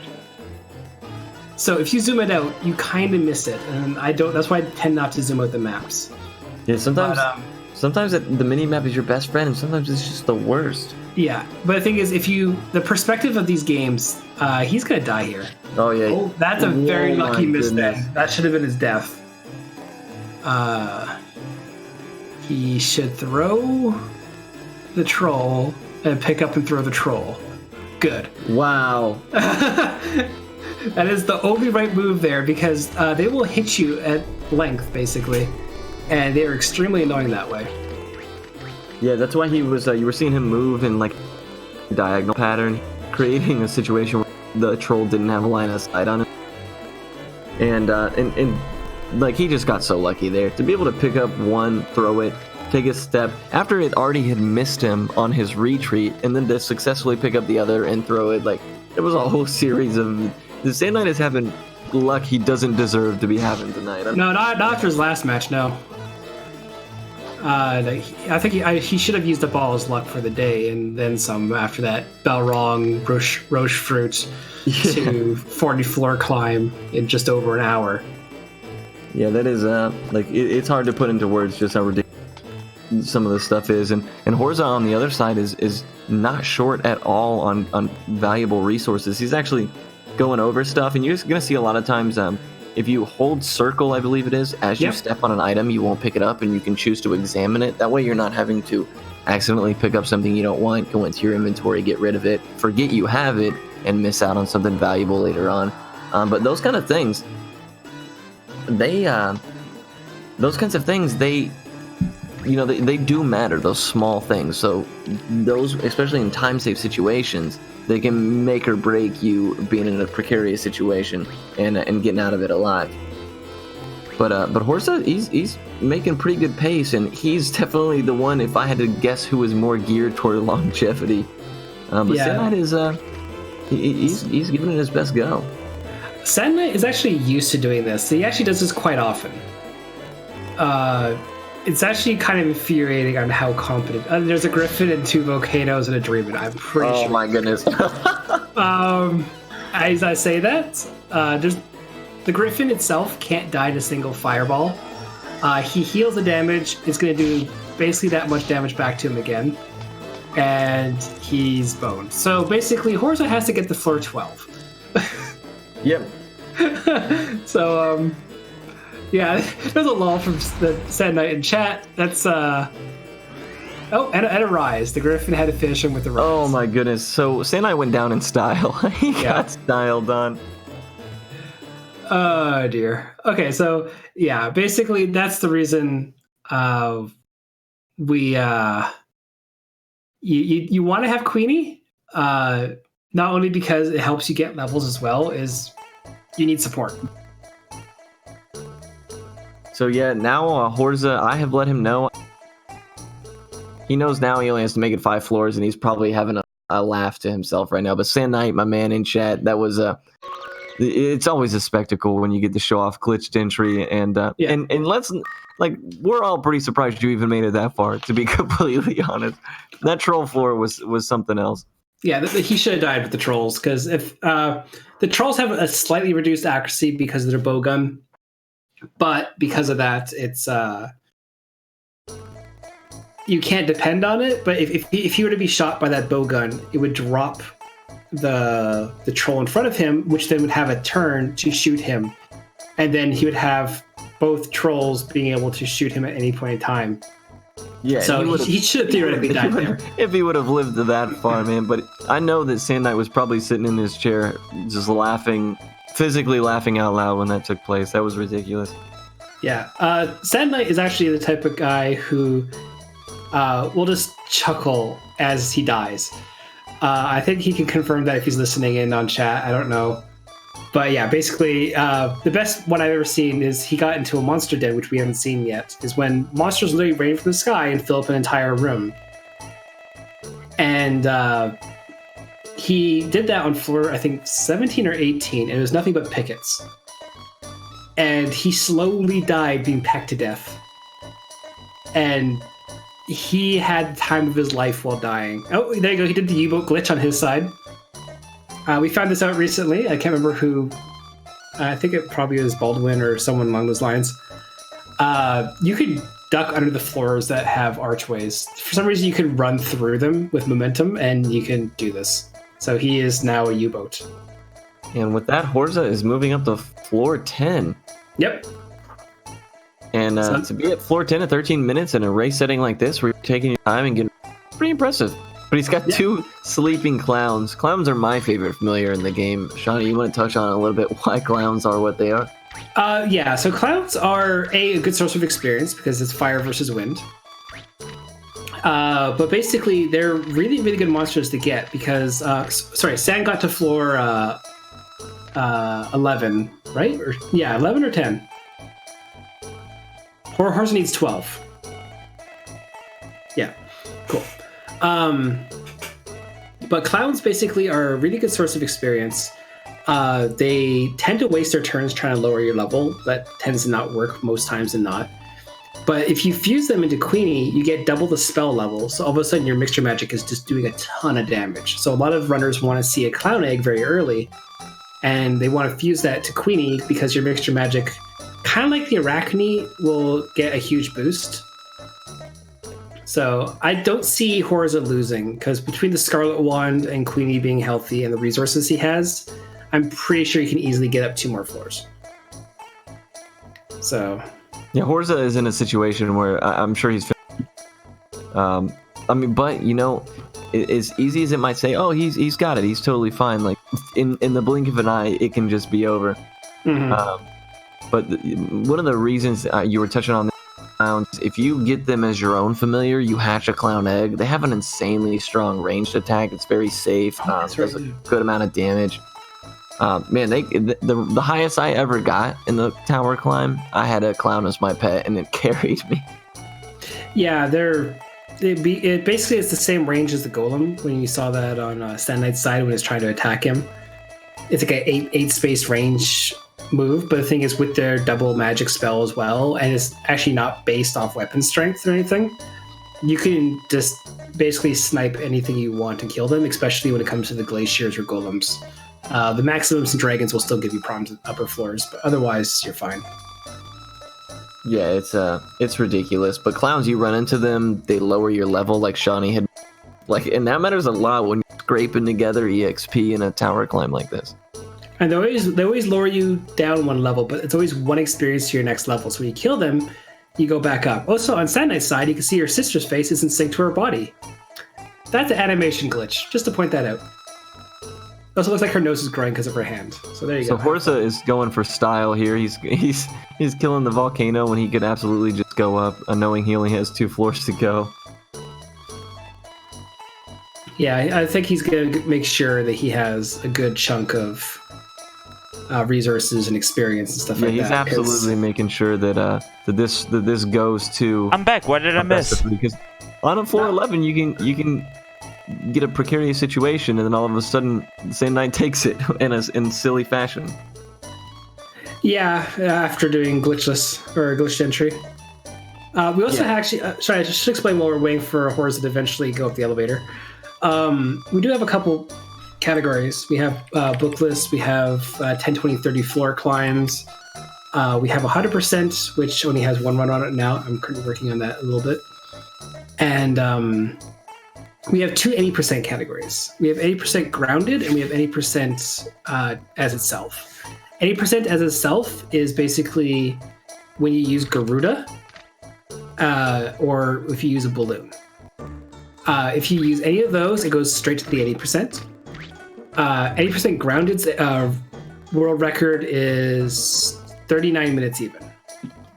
80% with the assistance of Garuda and balloon is down to 36:56, and my time is 37:05. Sand Knight managed to take my world record by just a few seconds. I'm not bitter, but kind of rooting for Horza. That's beside the point. But yeah, it's like if you have that, it will also have New Game Plus that if you take in monsters have to be hatched first on stream or on VOD, and those you can take whatever 5 items you want as long as it's not like plus 99 trained wand or anything like that. You can easily go up the tower how you want and just have fun. It's actually a really fun category, and people are a lot more comfortable doing that if they have a file that you can do that. Love this game as a kid? That's great. We have a Discord, and I'll post a link when I find it again. Yeah, there is my favorite category is the 1st to 10 because you can just be crazy and, in a couple minutes it's over, you reset it, and you go back to running again. And the world record right now for the first and just like that, ladies and gentlemen, 412. Horza has taken it. So you're going to see a third game here. Yeah. So it is now tied up 1-1. Do you want me to? Oh, sorry. No, go for it first. Do you want me to immediately set up the runners for the next one, or do you want to talk a little bit? No, go ahead and set them up while you're setting up. Yeah, we can Horza and the Sand Knight, if they want to, grab a drink or use the restroom real quick, we can keep talking for a minute. But otherwise, we can set them up and get going and ready to rock. Yeah. But yeah, basically the first at 10, Captain Luigi smashed the time because before we found glitch entry. Anything you two need to discuss with me? They sacrifice themselves running up the tower. Oh, and it's really dumb. I may or may not have forgot to mute my mic on because my time without glitch entry is like 7 minutes. Anything you need to discuss with me before setting up for the next one? Sand Knight is at 6 minutes, and then it goes to. I may or may not have forgot to mute my mic on. I'm gonna mispronounce that one. Rikuyan, I think. At 5:36, Hextree at 5:22. I probably just talked over them that because I don't even hear them talk in Discord right now. I just see the bar light up. Right, anything you need to talk with me, or are you ready for the next reset? Is at 3:56. Wuga is at 3:53. There's Captain Luigi standing at the top. He got to floor 10 with the glitch entry. We're just waiting on 3 minutes and 6 Orisa. seconds, which is dumb. No one should be able to be that fast. And so it's 1-1. That one was done 5 months ago, and he was just grinding out while watching a marathon run. So even you can hear the commentary of the marathon run during it. But like, the first attempt is super competitive for people who want to just throw themselves in the tower a bunch of times. I apologize for that. Doing glitch entry or you're not glitch entry. I forgot to but if you're not doing glitch entry, then send you're stream unmuted on my end. And now I also forgot to mute the disc. I'm so sorry about this. I'm so sorry about this. Stream tech issues, but yes, I will be putting. Yes, I figured it out. I had to mute you on Discord because I yeah. All right, I'll put them back live shortly. Sorry about that.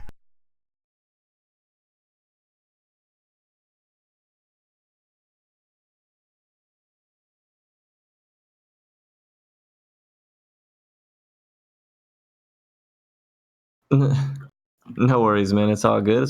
Yeah. Sorry about that, guys. It's hard to organize 2 people in a channel that can't hear the commentary in another channel and to go back and forth. Ready, but we're back on track and ready to rock. Yep, and runners will most likely be going very soon as well. Don't know if anyone was able to hear me when I was talking before, but whichever. It's 4:15 in the morning where I am. I'm currently watching the sunrise, so actually no, the sun's still down. Never mind. Yeah, we're all having a good time. That's what matters. Oh yeah. Makes me wonder if the internet's working yet on my side. Gotta love scheduled maintenance. But yeah.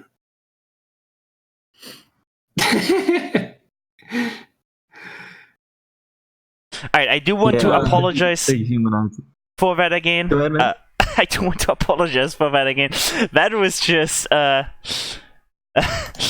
was just me. The reason why that happened, I just want to point this out. The reason why that happened is because I have a mixer on vertical setup, and the feed 2 bar was hidden behind a scroll bar. And that was Sand stream. So I had my mic active.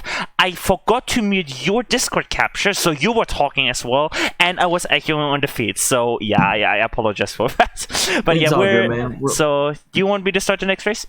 Yeah, don't sweat it, bro. Go ahead and All right, then we'll start the next race shortly. Cheers. Yeah, no, it's all for fun. It's all like we gotta show off Azure Dreams in this weird race format because.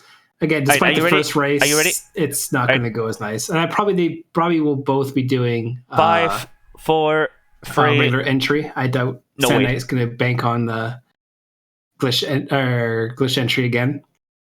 Yeah, the thing is though, you never know. That's true. Yeah, you just never really know. So we're going to be taking off here in a second, and sometimes they will. Do glitched entry. Sometimes they'll get into the tower and they'll get rid of their familiar and do a quote unquote familiar list. There's all kinds of things that you can make so many silly situations out of this run. It's mad chaos. Yeah, we're just waiting for them to go. Yeah, but they are given a countdown in a separate Discord, so that they're not having to hear our live commentary. That would give them advantages in the race. So we've now started, and this is going to be the third and final match. Real quickly, I'm just going to touch on the. Real quickly, I'm going to touch on just kind of what the rules are here, and this scenario that we're doing, this best of 3. It's a tournament, and it's a tournament rule set that we developed for a tournament. Sand Knight and Shawnee and some of the other runners more impressive than I for sure. They came up with this rubric that is going to an hour time limit max. 2 runners are going to face the tower together, and you cannot leave the tower. You got to climb as high as you can within that hour time frame. Now, if somebody dies, the floor that they die on is then their floor. So the other runner, if he's not already at that floor or above, has to then go 1 floor higher. If they both die on the same floor, the runner that reached that floor first is the one that takes it. So obviously it's very, very rare given how hard the tower is. This tower is not made to be climbed in one go, as you've seen. And I did it in one go in the first run, and then died on floor 11 in the second run. So like, the game is chaotic, it's nuts, it's wild. So there's a lot of really interesting stuff that can happen, and from one to the next, we're never really 100% positive how it's ever going to go. So you guys are in for just as much of an excitement as we are. Yeah, and also you saw both runners name Queenie. You don't have to name him; it does cost time. Everyone in the community just kind of names him. I always name him Trash. I know Captain Luigi names him Judas because he does backstab you. No spoilers. If you watch the first match, you know how the story goes. This is a fun little thing we do. We like to actually troll each other with a name. You can see Sanzi is on Horza's side. You Go Down is on Sand's side. So, yeah, this is a beautiful roguelike. Of all the roguelikes I've ever played, this is the one I've come back to most, just because it just feels better than others, I'll say. Again, there's a couple soft locks, a couple problems with it, and a couple mechanical problems every now and then. But overall, it's just a beautiful game just to play around and mess with. And the runners here are going to put in a good show. Yeah, they've done amazing. Like, again, I've said this many times. Shawnee has reiterated it. Like, these guys are at the top of their game. This is like, if it was me running it, we would have been done 20 minutes ago, because like it's a hard game. Yeah, it's not to be underestimated. That's for sure. People who've played it in chat can attest to just how difficult it is. But you know, if you're into randomizers, whether they be in any game, like this is one of the true like early original randomizers. Yeah, and apparently Horza just equipping stuff, not worrying about curse or anything. He saw an Iron Shield, one of the Iron Shield. Yeah, and wow, Sand Knight has a 1-floor room on floor 2. He might die. I've actually never seen it that early. That's insane. You know, he is at his house right now losing it. He probably thinks this is hilarious. Yeah, so Sand Knight, so every level is procedurally generated, and it tends to follow a little bit of a pattern, and you can kind of do whatever. There's a small chance, I don't actually know the percent. I think Programmer, who's actually in charge of our randomizer, did find out the percentage, but I can't remember it. Sand Knight is actually going to be exploring the floor 2 thing, because he's actually comfortable enough to actually kill everything here. So this is a good source of experience he can do, and they will always walk towards him because they're all in the same room, they're all aggroed, no matter how far they are away. So basically, I don't know who has the advantage here in this one. Technically, I think Sand Knight has a little bit more of an advantage because he can see immediately where all the items are. But this is a dumb way to start a run. Because when he landed on this floor, if the very first thing was something that was kill him, that was the most important pivotal spot. Because once you kill that first troll, you level up. Now, if it was like a couple of noises or something like that you don't get enough EXP from to immediately level to 2, then he would have been in a little bit rougher of a situation. Or a flame. If a flame was standing right there waiting for him, it could have been ugly. Yeah. And like TJ Man says there, it's roguelike plus Pokemon plus waifu plus town builder. There's a lot of different aspects to this game. We have a bunch of different categories. If anyone wants to learn book lists, good luck for one. But it's an extremely difficult, but a more consistent run than any percent. Is that floor? Oh, floor 3, level 2, or one floor room, 2 floors in a row. This is dumb. We will get Programmer on this later to figure out the percentages. I honestly think I want to say it's 0.46% for a 1-floor room. To have him 2 in a row, I don't know what that would be. But Sand Knight is probably just having the time of his life. Yeah, guys, somebody in chat is better at math than me. Can you do a 0.5%, like half of 1% twice in a row? Somebody riddle me that math and type it into the chat, because it's almost suspect at this point. Like, that's how insane actually, that is. I've never seen that. Speaking of, actually, our randomizer actually has a feature that you can make every room a 1-floor room. So if you want to go through 40 floors of the tower, or 99 if you want to do endurance mode with the randomizer, you can do 1-floor rooms the entire time. And I'm pretty sure Wooga was one of the ones to complete it, which is really dumb. Yeah, 1 in 40,000. So yeah, that's 1 in 40,000. Yeah. There you go. I want to say that was the initial percent. I'm not too sure. Again, our head of randomizer, literally pro_grammar, he actually knows the percentages because he broke open the game and found out all sorts of things. So let's just we'll leave it at pretty rare. Pretty rare. Yeah, it's about as rare as you're gonna get in this game.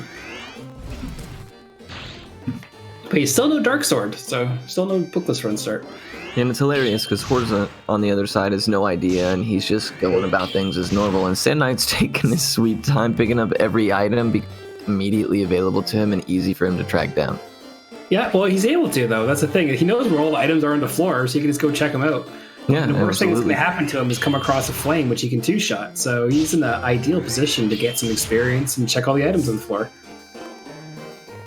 And if that's a Scarlet Wand, nope. Now we've got math going. Where's no math? That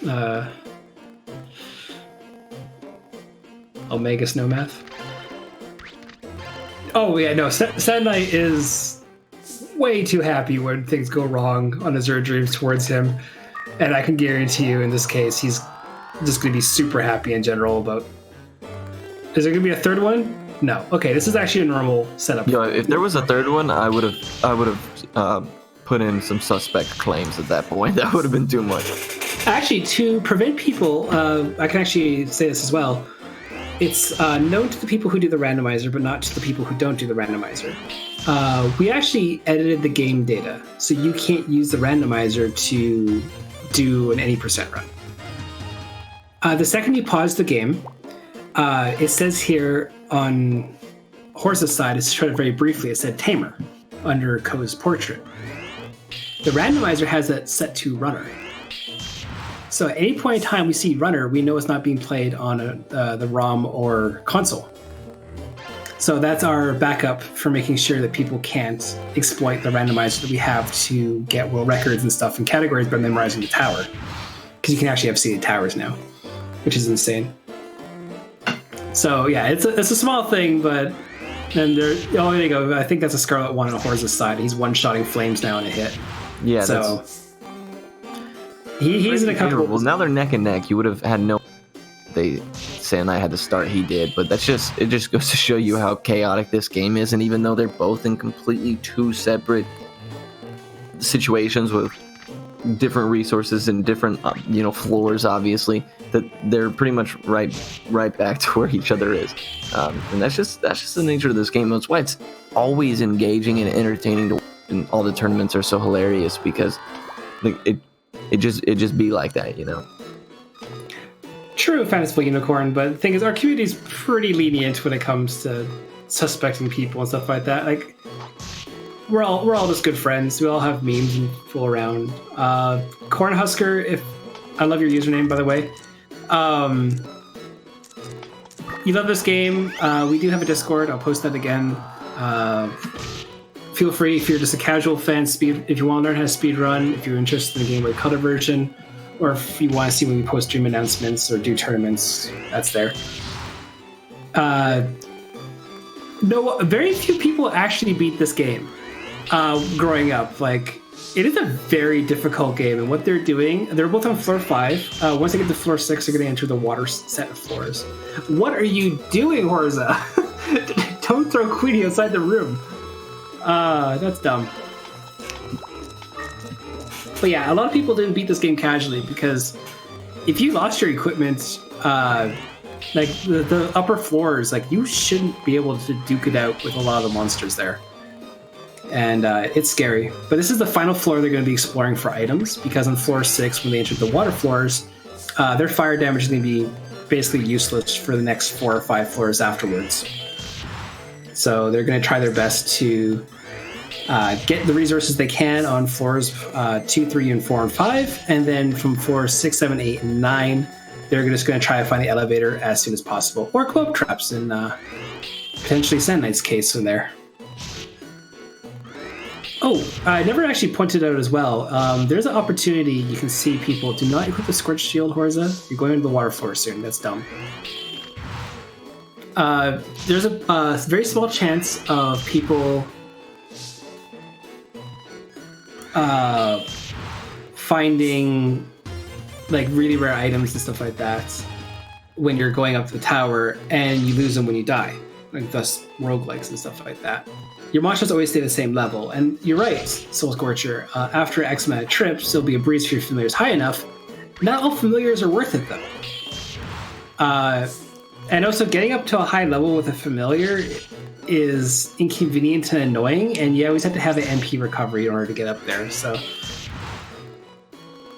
but like it was in February when Sand Knight redid the speedrunning community, and we decided to revamp all the rules, make new categories to make easier for newer runners to get into the game.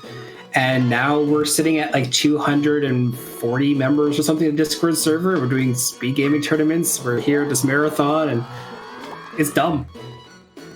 I have no idea how this exploded in popularity so much, but apparently everyone's starved for their dreams that grew up with it. Yeah, it is. It's really taken off, and like the popularity of randomizers, things like that. Like this game is, you don't need fancy equipment and things like that to randomize this game, because it's natively just like that. And it's funny that now this community has gone through the trouble of getting rid of that element. Yeah, or upping it that much more. And you can see on Sand Knight, he's getting rid of all his useless items. I think that's a curse shield, curse life shield or something, because it's -1. Or he hit a rest trap, one of the two. I'll post a Discord link in a little bit. I don't want to keep posting it. Yeah, but there's a Discord server. People who play this game growing up, they love this game. We can see now they're both on floor 6 and floor 7, so they're dealing with harder monsters and stuff like that. There is a sequel. We don't speak about it. It's a bad game. It's not a good game. It's called Towns Adventure for the DS. It's very bad. Beside the point, beside that trash game, you can see now they're both on floor 7. Trust me, it's Soul Scorcher. The less you know about that game, the better. It's a very atrocious game. But you can see the balloons everywhere. Those are the ones that are going to be sucking up all the damage and costing up a lot of MP consumption. I don't know exactly what Sand Knight's planning to fight in the corner, but yeah, whatever. I know. It's an interesting strategy he's got there where he trapped himself. I was thinking that might be the last thing he wanted to do, right? He's doing an egg bomb. Okay. So that missed. So all of a sudden he's now down to 11 HP. Hopefully that... How? Okay, Sand Knight, how? This one might end sooner than Sand Knight likes, because the U-boat is now coming into frame. We might be back on schedule really quickly. Yeah, he's going to have to use a medicinal herb, and he's going to have to use a hell seed, and then book it out of there. I think that's his plan. Because he's going to take 2 hits, but he's going to be able to move twice and get away from both balloons and the U-boat. All the while, Horus is taking the lead now on floor 8. So there's one move to pick up Queenie. There you go. So... Yeah, there's a very sketchy moment there. This is why the game thinks it's going to kill you at floor 6 onwards, because when we're saying floor 6, 7, 8, 9, it's dumb. Also, that might be a clown egg. We don't know yet, but it might be.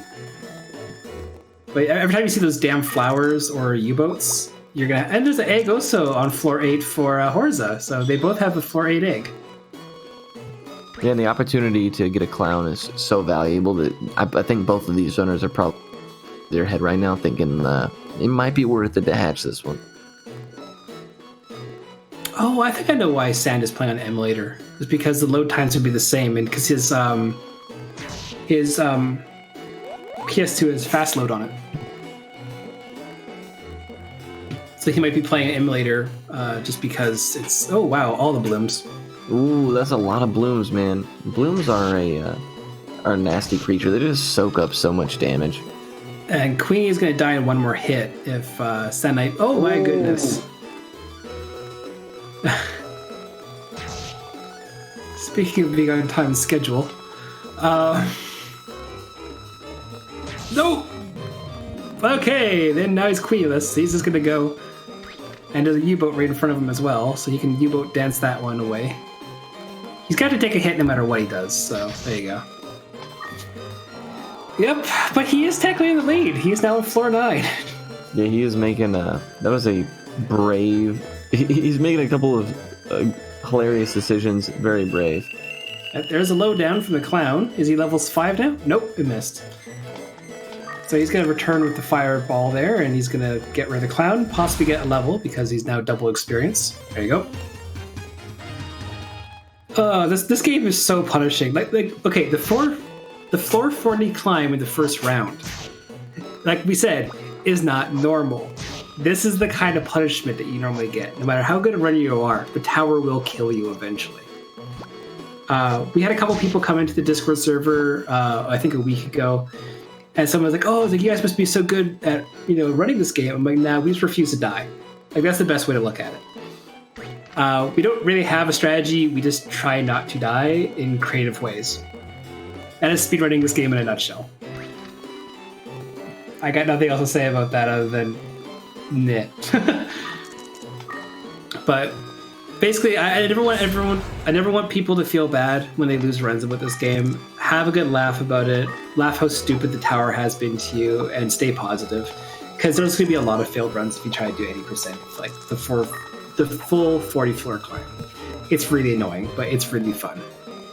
And it's like, I believe one of the runs I did just today, just on my own stream, trying to get to floor 10 as fast as I could. I had a run that was doing really well and had a lot of great stepped on a paralyzed trap right next to a U-boat, and it was over in one turn. Yep. And sometimes that's just how it works, Oh, a blinder trap on Horse's side. Now, he should know where he's at just based on he's memorized the map, but in order for that trap to go away, he has to either use something to cure it or waste the amount of time, the correct amount of turns for it to go away. Now, fortunately, he was taking the correct path, and it didn't bother him too much. Those things can spell disaster. You can see Sand Knight is contemplating hatching that egg. He got a Minerva from his floor 8 eggs. That's ideally not what he wants. The Minerva is kind of useless, but it's ideal for a 100% run because there's a lot of glitches involved with the Minerva and duplications. But as for an 80% run, he's hoping for a clown or he's hoping for something different. Yeah, something that can be immediately impactful as opposed to having to invest in. Yeah, he's not even taking it out of the bag, so that kind of says how inconvenient that Minerva is. Although he should be using it on these floors. These are the fire set of floors, minus the Dreamlands. And you can get some good experience killing off all sorts of things. And because, like Palmer pointed out before, the Minervas will duplicate when they get hit. Or you can just pick up all the monsters and throw them like Sand is doing. Don't do that. That's really risky. The clones will actually take damage for your main one for the most part. So you can have a good opportunity to basically have free experience for the most part. The Griffin is now approaching Sand. There's a small chance if you throw a monster at another monster, when they're at an angle, you might be able to turn them around. Yeah, or make them angry at one another, depending on the monster they are. It's always a hilarious interaction. One thing that I wanted to mention, Horza, I don't know if Shani mentioned it earlier, but U-boats, if you step towards them, they can't come up out of the ground. So the U-boat dancing, as Shani mentioned previously, is that you kind of like guide them and force them to go in a certain direction, and they won't be able to let you stand on top of them. Yeah, this I'm seeing in the chat, Fanciful Unicorn has a near pristine copy of this game. That's really impressive. If you actually even own this game, because it did not sell well at all over here. Yeah, like, I think it was very much a sleeper. Go for what, $50, 30, 35, low end to a lot higher. Yeah, and a little bit more expensive on Amazon because people know people are looking for it and stuff like that. If you find them at a mom and pop kind of game shop, you'll find them for a cheaper price than you would online sometimes. Ooh, there's a Kraken. Krakens are not fun. Does he have a lean fruit? He does. Oh, he does. Wow, okay. I was gonna say, you don't normally walk towards those things otherwise. Yeah, I was about to say, if you see a Kraken, trapped by a volcano on one side, just a dreaming on the other though. But this is a little risky. He immediately, no question. He should have thrown it right up there. The second time, he did not care. Yeah, he's taking all the risk with the picking up the monsters. Oh. And there's a Kraken, and he knows the volcano's behind him. So basically, the volcano actually already left. I explained it before, the monsters will always turn left. So that Kraken will follow, and he's going to die. Oh, double Kraken. This might be a bittersweet end to Sand Knight's. Yeah, he has a couple sleep balls. He can get around this. It's going to take a lot of resources. I would prefer if the sleep balls were saved later. Unfortunately, sleep is actually kind of useless in this game. We have seen sleep last anywhere from 1 turn. So right after you use it, immediately the monster wakes up. Poison traps also do half your HP no matter what, your max HP, so that's going to stick with him for a while. That's going to put him in basically 1-hit range for quite some time. Or sleep can last up to 51 turns. Wow. Which is kind of dumb. That is ridiculous, man. His pickup luck with these creatures has been ridiculously good. Like, I swear, when I try to pick up things, it's like, nope. Yeah, no, I tend to not bank on it. I tend to... I'm actually one of the more slower players of this game, but I'm most consistent due to my style of play. Horza is probably closest to me on how he does AI 1 like he's doing right now and getting 2 free attacks and a Scarlet Wand, and that means he'll be able to kill that volcano without taking a single hit. Like so. That's the difference between AI 1 and just doing straight up mixture magic. Instead of exchanging hits, you're spending a little bit of time to guarantee you keep your HP, and overall it makes a big difference. Flame Ball. Honestly, of all things, actually, Sand Knight is actually pretty well equipped. He's actually going to let the Newell do another loop here.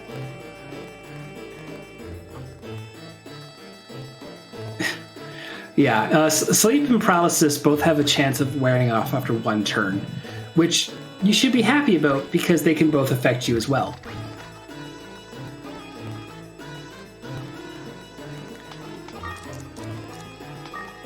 But it's been a pretty interesting, as you were mentioning, like I would also, when I heard that you guys were going to race, I told Santa, I was like, wow, Horza and Shawnee are probably the most similar in their play styles. And then when Sand Knight got swapped in there, it's, Sand Knight is amongst the runners of this game I would consider a little bit more risky, the Captain Luigi's and things like that.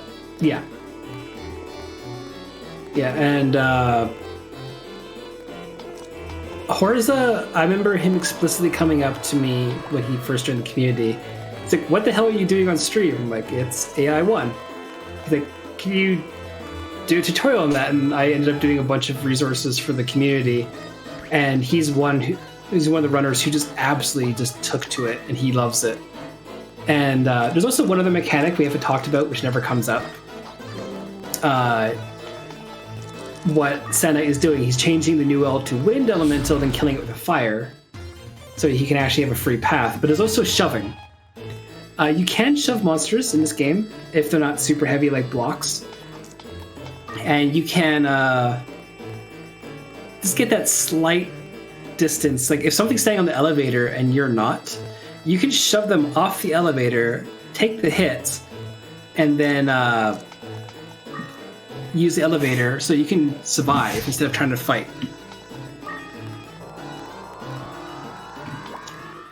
Oh man, this is just item room for Horza here. Although he doesn't know he's checking the wands. He already has a Scarlet Wand.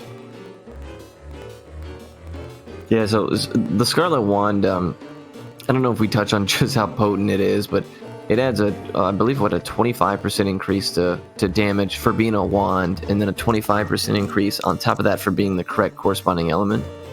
I think it's actually 50 and 50, or 50 on 50 on the other one. Like, it's a distinctive chunk. I'm not 100% sure. I tend to actually I'm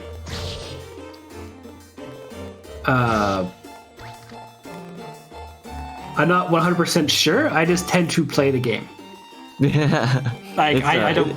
It's noticeable, and the wands, like, especially if you pick them up early and things like that, they're not like immediately gonna show you difference in scaling damage and things like that. But as you go higher and your level increases, you're going to notice the wands with mixture magic significantly outpacing that of swords. Mm-hmm. Yeah, and the only thing good about swords is if you have the same element swords. If you have a fire sword with fire familiar, you'll still get that same type attack bonus. Like, if you want to think of it like Pokemon, so you can do a good chunk of damage doing that and still base a little bit off the fire sword. But eventually, the Scarlet Wand's bonuses will overshadow whatever the sword can do. How good is the Dreaming Egg? Absolute crap. There's no reason. Even throwing it is useless. Another function to the egg you can use is you can feed it to your familiar, unless it's a new L, because they're vegetarians, and you can actually replenish 50 MP. Horza's very lucky if he doesn't get hit. Yeah, cool. Wow. Confusion Trap is absolutely ideal. That could have been a very, very, very bad situation. Yeah, that could have been the end of his run right there, but he's gonna keep going. We briefly saw the shove on Sand Knight's side. There's all the new L's in the world, so he's gonna have to take a few hits to keep passing by it. Yeah, this is a situation now where Horza is already tied back up with Sand Knight. Granted, Sand Knight did get to this floor earlier, so if the decision gets made on who got here first, Sand Knight's going to have that advantage. But Horza is 2 levels higher. He's got a decent amount of stuff in his inventory, so he's in a good spot to slowly, outpace Sand Knight.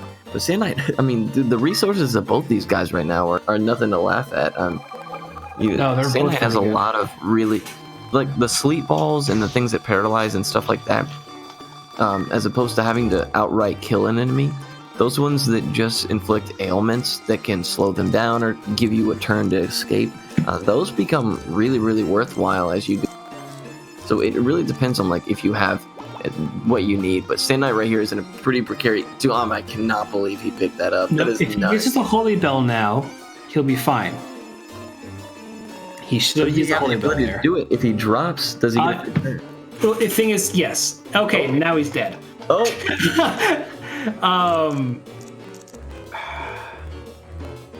Yeah, I think this is the wheels turning in his head here. He's gonna bank on the fact that the new L doesn't kill and misses. Oh, he got the level.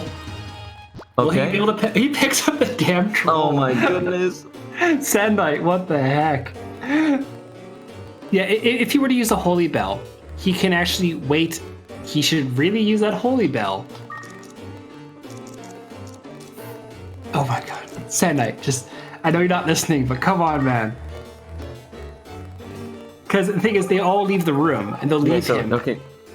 Now he can Holy Bell safely without taking the turn of damage. He would have been fine to begin. Oh, wow. Okay. Sand Knight. Sand Knight, why? This Garuda is going to... Sand Knight's... You can't pick up Garudas. Oh my goodness. Oh, Sand Knight refusing to die.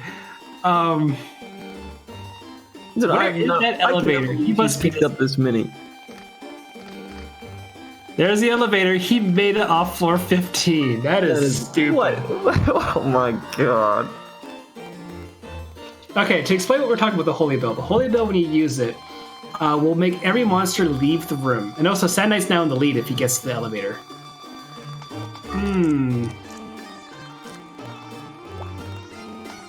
What is he gonna do? Is he gonna use a sleep ball? Is he gonna... Yep. If it stays asleep, he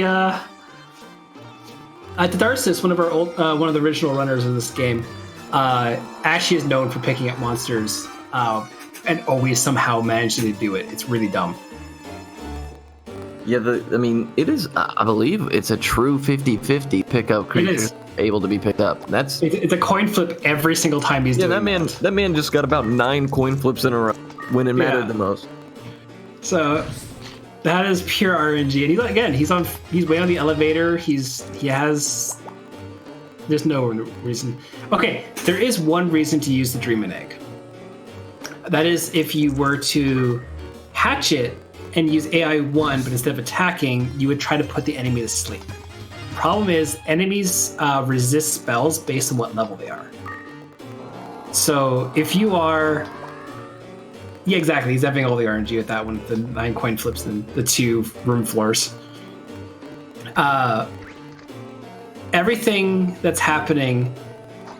Don't throw the picket. It's going to catch up to you. It's a picket. Anyway. What's it dependent on? Just 100% luck. Just checking chat. Picks up the picket. Yeah, if the picket hits a wall, it'll turn left and stuff like that. Is that a restore scroll? It is! He gets Queenie back after all this. Dude, come on, what is happening? This man doesn't deserve the luck that he's getting after a 440 climb. No, this is... I still think Horus is in a better situation. But yeah, he's able to revive his monster and bring out Queenie again. And because of this, Queenie now can do... And there's now a Minerva, so that's going to be a little more annoying. He's going to put an item down on the ground, or not. I was going to say to try to get the Minerva to transform. That would be the easier thing to do. I think it's on the obscure side, not the bad side, but depending on how many runs you lose, it might be bad. It depends on who you ask. Yeah, I think this game is this game does a lot of things right. There's a lot you can do in this game outside of the speedrun casually, but that's for you guys to decide. It's definitely in the obscure category, though.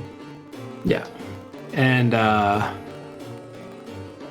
there you go. Now you're gonna see the mixture magic, and it's gonna 2-shot the picket, and you're gonna get a bunch of experience for that.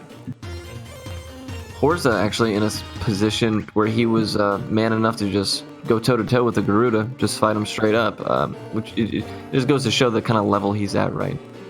Being level 14 at floor 16 that's a situation you like to find yourself in.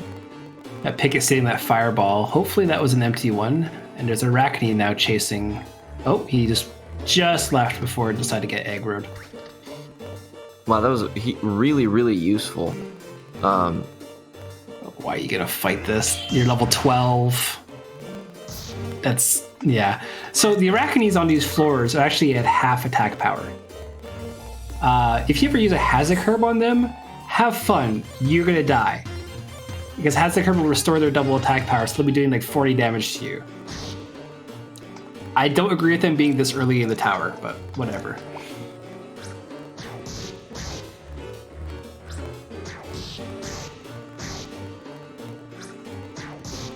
Yes, this game actually got critically reviewed as meh.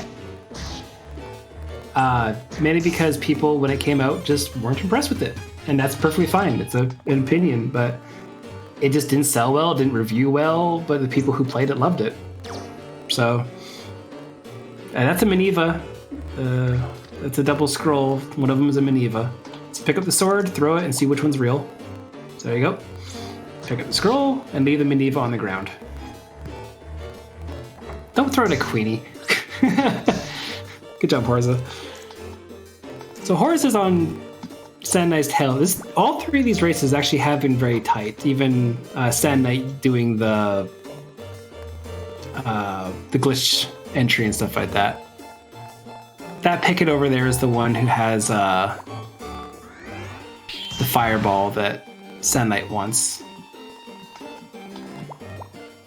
It's funny because you can like see sometimes when you get something, you buy a picket you get tunnel vision all of a sudden, and you're like, you know what, I'm getting that back, and you waste a lot of time and resources to chase them down to get something back, and sometimes that's just something you got to do.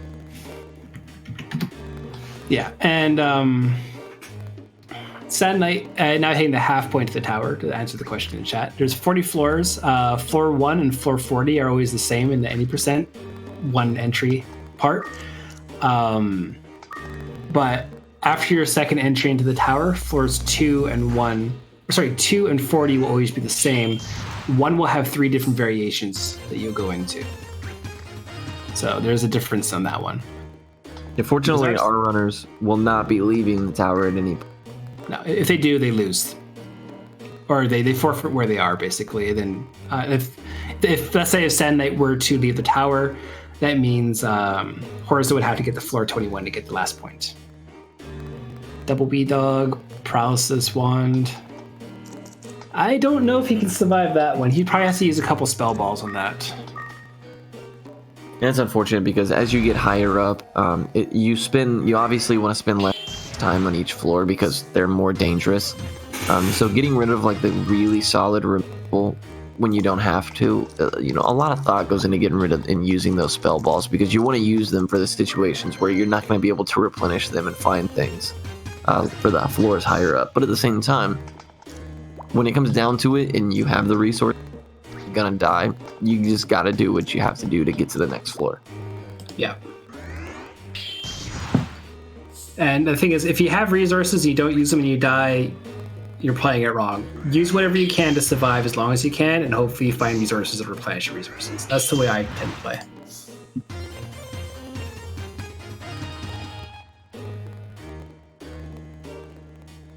Right now, Horza is... Ooh, what is this scroll he's going to pick up? These scrolls are sometimes... Ooh, D-Curse is really nice to have. I love having a D-Curse on. If I can find a D-Curse early and a restore early... Now, granted, Horza actually has, like, the gear he wants to maintain. There's 3 pickets in that room. Yeah, so that's another thing. I don't know if... Or not pickets, sorry, Manivas. Or the Manivas, the replicating of items. Or the Manivas can disguise themselves as items. So sometimes when you see a bunch of items right next to each other, it's really suspect.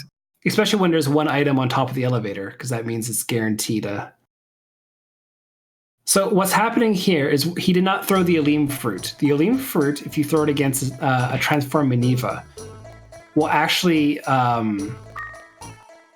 soft lock the game for 49 seconds. Wait, I missed it. Was Sand Knight die? What? Yes. So what? He got a floor. So yeah, so Horus has to get to floor 21 then. There you go. He's back into the U-boat mode. Sand Knight really enjoys that. Okay, yeah, I was focusing so heavy on the Manivas and stuff on Horza's side. I didn't even realize that Sand Knight croaked. Oh. Yeah, Sand Knight, it was he went to go use a sleep and didn't have any more use. Okay, I thought that was referencing the sleep ball that Horza used. Oh, there you go. There's the cutscene where the girls laugh at you being in a barrel. Yeah, Sand Knight was playing fast and loose and managed to get as far as he did. Like, there was about 3 different floors he doesn't pick this up, he's dead.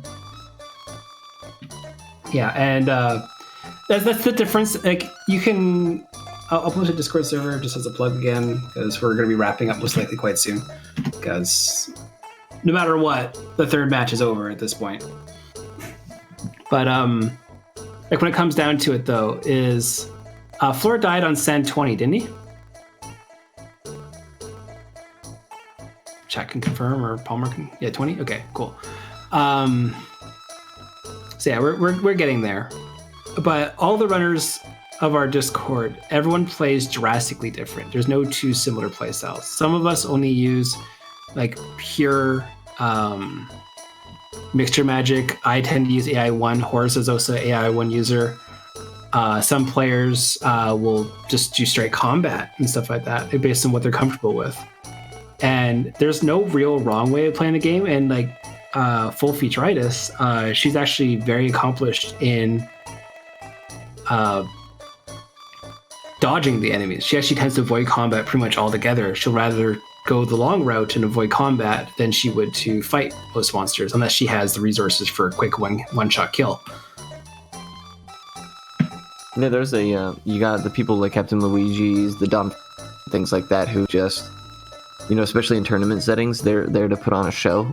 So a lot of times you get really crazy, chaotic goofiness out of them. And to your point though, like when these runners are taking it seriously, you can almost tell without knowing the name after watching them do a round or two what runner that might be. That's how distinct some of these. Like I could definitely tell you it's Shawnee running without you telling me the name of the runner on the screen. Yeah, I am. Also, I don't turn the camera. You can see Horza turning the camera around and stuff like that. I refuse to turn the camera because I memorize when the screen goes down what the floor layout looks like. I need to know which way is natural north. If I don't know which way that is, I get confused and I get lost and I cost myself a lot of time and I tend to die. So even though Horza is being very careful and he's turning the camera, always see what's coming up, I will refuse to do so, and I'll deal with situations when they come up. Horza should look at the mini-map, because that's not where the monster was. Yeah, I was just thinking the same thing. I was like, what was he doing? If Horza dies on floor 20, Sand Knight gets the point and he wins. So that's one thing that's worth mentioning. On the mini-map, it's very useful because the game's depth perception is not amazing, the field of depth. And you can sometimes think you're facing an enemy and they'll actually be diagonally up to you. When I first started playing the game, I would swing my sword and miss because I was attacking the tile directly left. That happened all the time. Yeah, and are we doing an interview after this, or are we cutting to the next game? Or unfortunately, because we're a little tight on time, we'll probably end up just cutting it. Okay, just so we know. We're not that tight on time. Oh, okay. We are currently we're 5 minutes behind on schedule, so we probably have time for a quick interview. Palmer's decision, cool. Up to you, Palmer. Put you on the spot. Yeah, we'll see. We'll see when this ends. We can at least come, then we'll move it on. Yeah, because if nothing else, we had to congratulate on voice Sand Knight for the weirdest comeback I've seen in the Azure Dreams race. Yeah, that was super behind to floor 40. And then on top of that, immediately after, glitched entry, living things he shouldn't have. And then in the third round, living things he shouldn't have. Like, he was the most pick-up happy runner I've seen in a very long time today. Yeah, and it looks like Horza will be getting to floor 21 here. So, and ladies and gentlemen, game. That's it. That is it. So, George, go ahead and shut it down. GG. Move them over. Right, and we'll have a couple words with them before we head out. Yes, GG for both runners. GG. Hello, Horza. Hello, Sand Knight. GG. Congratulations, hello. guys. Now, it's not going to bleed in for the audio with them or anything, right? No. I just double checked on the mixer. Yes. Right, not again. Not again. I have both the feeds muted. We don't have a ton of time. Actually, you guys did us a favor and we're right back where we would be, but we didn't want to leave without saying, first of all, congratulations, Sand Knight. A floor 40 is a feat. Horza almost 40 on the exact same. Yeah, race. 36. That's a shame. But that dragon. Yeah, well, familiar list for like 23 floors or something was. It's a miracle I got that high. It was insane. It was a great close race all around. Yeah, you guys put on an amazing showing. Real quick while we got you, go ahead and say a few words, share your streams. Shout out the Discord, although Shawnee has covered you guys there. Yeah, you can absolutely follow, obviously, Horza, myself, Shawnee, and, Palmer, of course. But honestly, what we're trying to do is showcase this game in general. So there's a Discord that Shawnee probably has linked, yeah. And that's pretty much what we're trying to do, make this game bigger. I don't think this is necessarily a bad game, but this is definitely obscure. Well, too much for how good it is. And as you can see, speedrunning it is super fun. It's just crazy. I had a blast. And I don't even care if I won or lose. That's just a tower. But I know this game was great, and I can't wait to watch it again to see how Horza did. Yeah, it was a very fascinating watch. Yeah, you can if you want to follow me, you can find me at my name at Twitch TV. This was like we're here to, showcase this game and show you what Azure games can be. It's kind of got a reputation for being obnoxiously hard, but we here in the community like to have a very much us versus the game style Discord. Yeah. So it's very casual, very fun. We just want to have a good time, and we die a lot. It's The only thing I have to ask before we wrap up, Sand Knight, how the hell did you survive for so long? You should have died like 9 times over the course of the 3 matches. Yeah, during the 3rd race, I had pickups that if I failed, I'd die, and I got them like 7 in a row. Yes, we were counting. That was dumbfounding. Wow. Yeah, it was something to watch. That's how I felt in that very first race. This is the same round. He had floor 2 was a single room and floor 3. Floor 3. Yes. What? I was like, what the hell? Yeah, it was nutty. I want to thank both of you guys for running. Shawnee for swapping the commentary. Sand Knight for doing the same in reverse. You guys, all 3 of you guys. George for helping us. I have to apologize for the echo blunder that was. I don't want to imagine how that sounded on stream. I'm gonna play it back. I'm probably gonna, Nah, it's all Chat, good. Like, chat. no worries. It's all in good fun. I wanted to ask Chad a question. How many voices did you hear when that happened? Because I'm curious. Because my guess is something like 8 or 9 at the same time. That's my best guess. But can I also say a big thank you to you, Palmer, man. This is so great that you give us a chance to showcase the game here to new people, and that's fun. I saw that there was a lot of people that actually joined the Discord just a few seconds ago, and I'm so happy about that. Thank you, Palmer, man. Yeah, thanks for giving us the opportunity to be here, and thanks for hosting us and all that. No, you guys, it's an awesome run. You guys have something tournament dynamics, so I'm a little biased myself, so it was a pleasure. You guys did great, and if you guys don't have any other words, man, George, you're welcome to kick us over to intermission. Also, thanks for watching. Shoutouts to RPG Limit Break for hosting this marathon. But oh, absolutely. Yes. Hi.